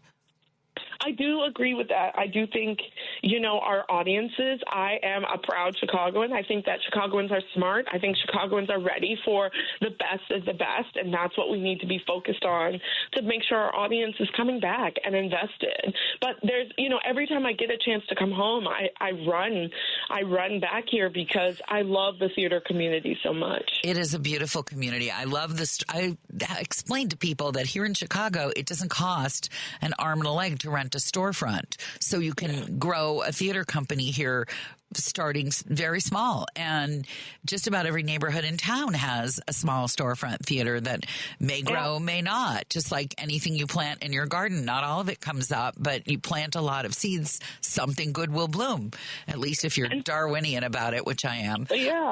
So it's really, and you can see great theater in this town. You can see some of the best theater in this town for $20. They all have programs to make it available. So I'm going to ask you to hold on for just a moment and then just give people the what's and wherefores of coming to see Zsa Zsa's at Shakespeare. If you can just hang on. It's 4:52, Joan Esposito Show. I'm Turi Ryder. In for Joan. Joan Esposito, live, local, and progressive. Filling in today for Joan, radio personality and author Turi Ryder. Joan comes back next week. I am here on Thursday, Eric Zorn on Friday, and you can catch Joan's show in podcast form just about anywhere. Just Google her name, podcast, it'll all come up. Right now, we are with Whitney White. She's directing Zsa Zsa's African Hair Braiding, which is coming to Chicago Shakespeare Theater. She's a Chicago lady. I can't say girl, but I'd like to, because I feel like, you know, we are all here. But she is the person who is putting this together on stage in Chicago. And I want you to know, Whitney, I just got this text. Ladies, we just had a class at my corporate job that includes this topic. I would love to see your play. So, this is wonderful. Yeah, I think you're going to get some folks who really want to see this culture and these laughs on stage. So tell me where, how, when people can find tickets to the show. Yes, you guys, the show will be at Chicago Shakespeare Theater, which is iconic. It's such a beautiful space on Navy Pier. I think a lot of people forget that the theater is on Navy Pier. We'll be running January 14th for a few weeks there. Please come on out. You can look online to get tickets. There are great ticket deals and initiatives. And, of course, Navy Pier is such a wonderful evening out. And as soon as you go to Chicago Shakespeare, ChicagoShakes.com, all the information comes up. We're running January 14th through February 2nd. I think that's a great way of explaining to people where to find you. And there is parking at the end of Navy Pier. We took public transit because we didn't know that there was parking there. And it is a long walk on a long pier. So be prepared. Also, there's a lot of pageantry going on Michigan Avenue. So know your route and duck down under Michigan Avenue if you have to. And definitely. Yeah. Have you found Chicago to have changed a lot in terms of theater since your time starting out here? What's changed? I do. I mean, well, this is what's changing here is kind of changing all over the country. You know, COVID and the economic slowdown and how that's hit the theater business is intense. A lot of theaters have closed across the country, and the ones that are open are doing big co-productions like Chicago Shakespeare Theater, right? Mm-hmm. This is a co-production that now has gone to Berkeley Rep, Arena Stage in D.C. So a lot of places are finding creative ways to keep bringing the best quality of work. And I think the upside of that is collaboration, right? It's so exciting that a theater in Chicago, California, and D.C. collaborated to make this tour happen, right? But I think the downside of that is people like me, who literally got our starts in itty-bitty storefront theaters doing cutting-edge avant-garde work, we still need spaces for emerging artists, right? Yes. Everyone can't just come in and go straight to Steppenwolf or straight to Broadway. It took me a decade more to get to where I am. And so what kind of infrastructure are we going to build for the new artist who's still coming up, who needs those first opportunities, who needs those smaller spaces? Do you have an answer to that one? Do you have an answer to that one? What do we do? I'm a part of a kind of arts organization with the Drama League, and there's always like state funding and granting, but it's really hard. The National Endowment for the Arts has had some funds slashed. It's like we're all going to have to get really creative, but I do think collaboration is the way. It might be smaller scale, like storefronts coming together to present like more of a parade of shows or a shared season, but I think institutional collaboration is going to be the way forward. I like that, and I like that solution. Whitney White, thank you for spending time with us. It has been a joy and pleasure. I'm looking forward to seeing Jaja's. I'm looking forward to seeing every single thing you do. And now I want to try your chicken dish. Now I want to know what Charles loves so much about it. Well, so it's we'll have to easy. figure it out. Don't tell him how easy it is. Don't tell him. But you can find me on social, and I'll tell you how to do it. Whitney White, thank you so much for being with us on WCPT. And are you going to stay for the run of the show, or just for some of it, or how long? I'm going to be around in and out because I have to start directing a show on Broadway with Avery Warren and Nick Jonas. So hard. Such a hard life. All right. Thank you so much. Bye-bye. It is 4:59, and coming up, Patty Vasquez to drive you home.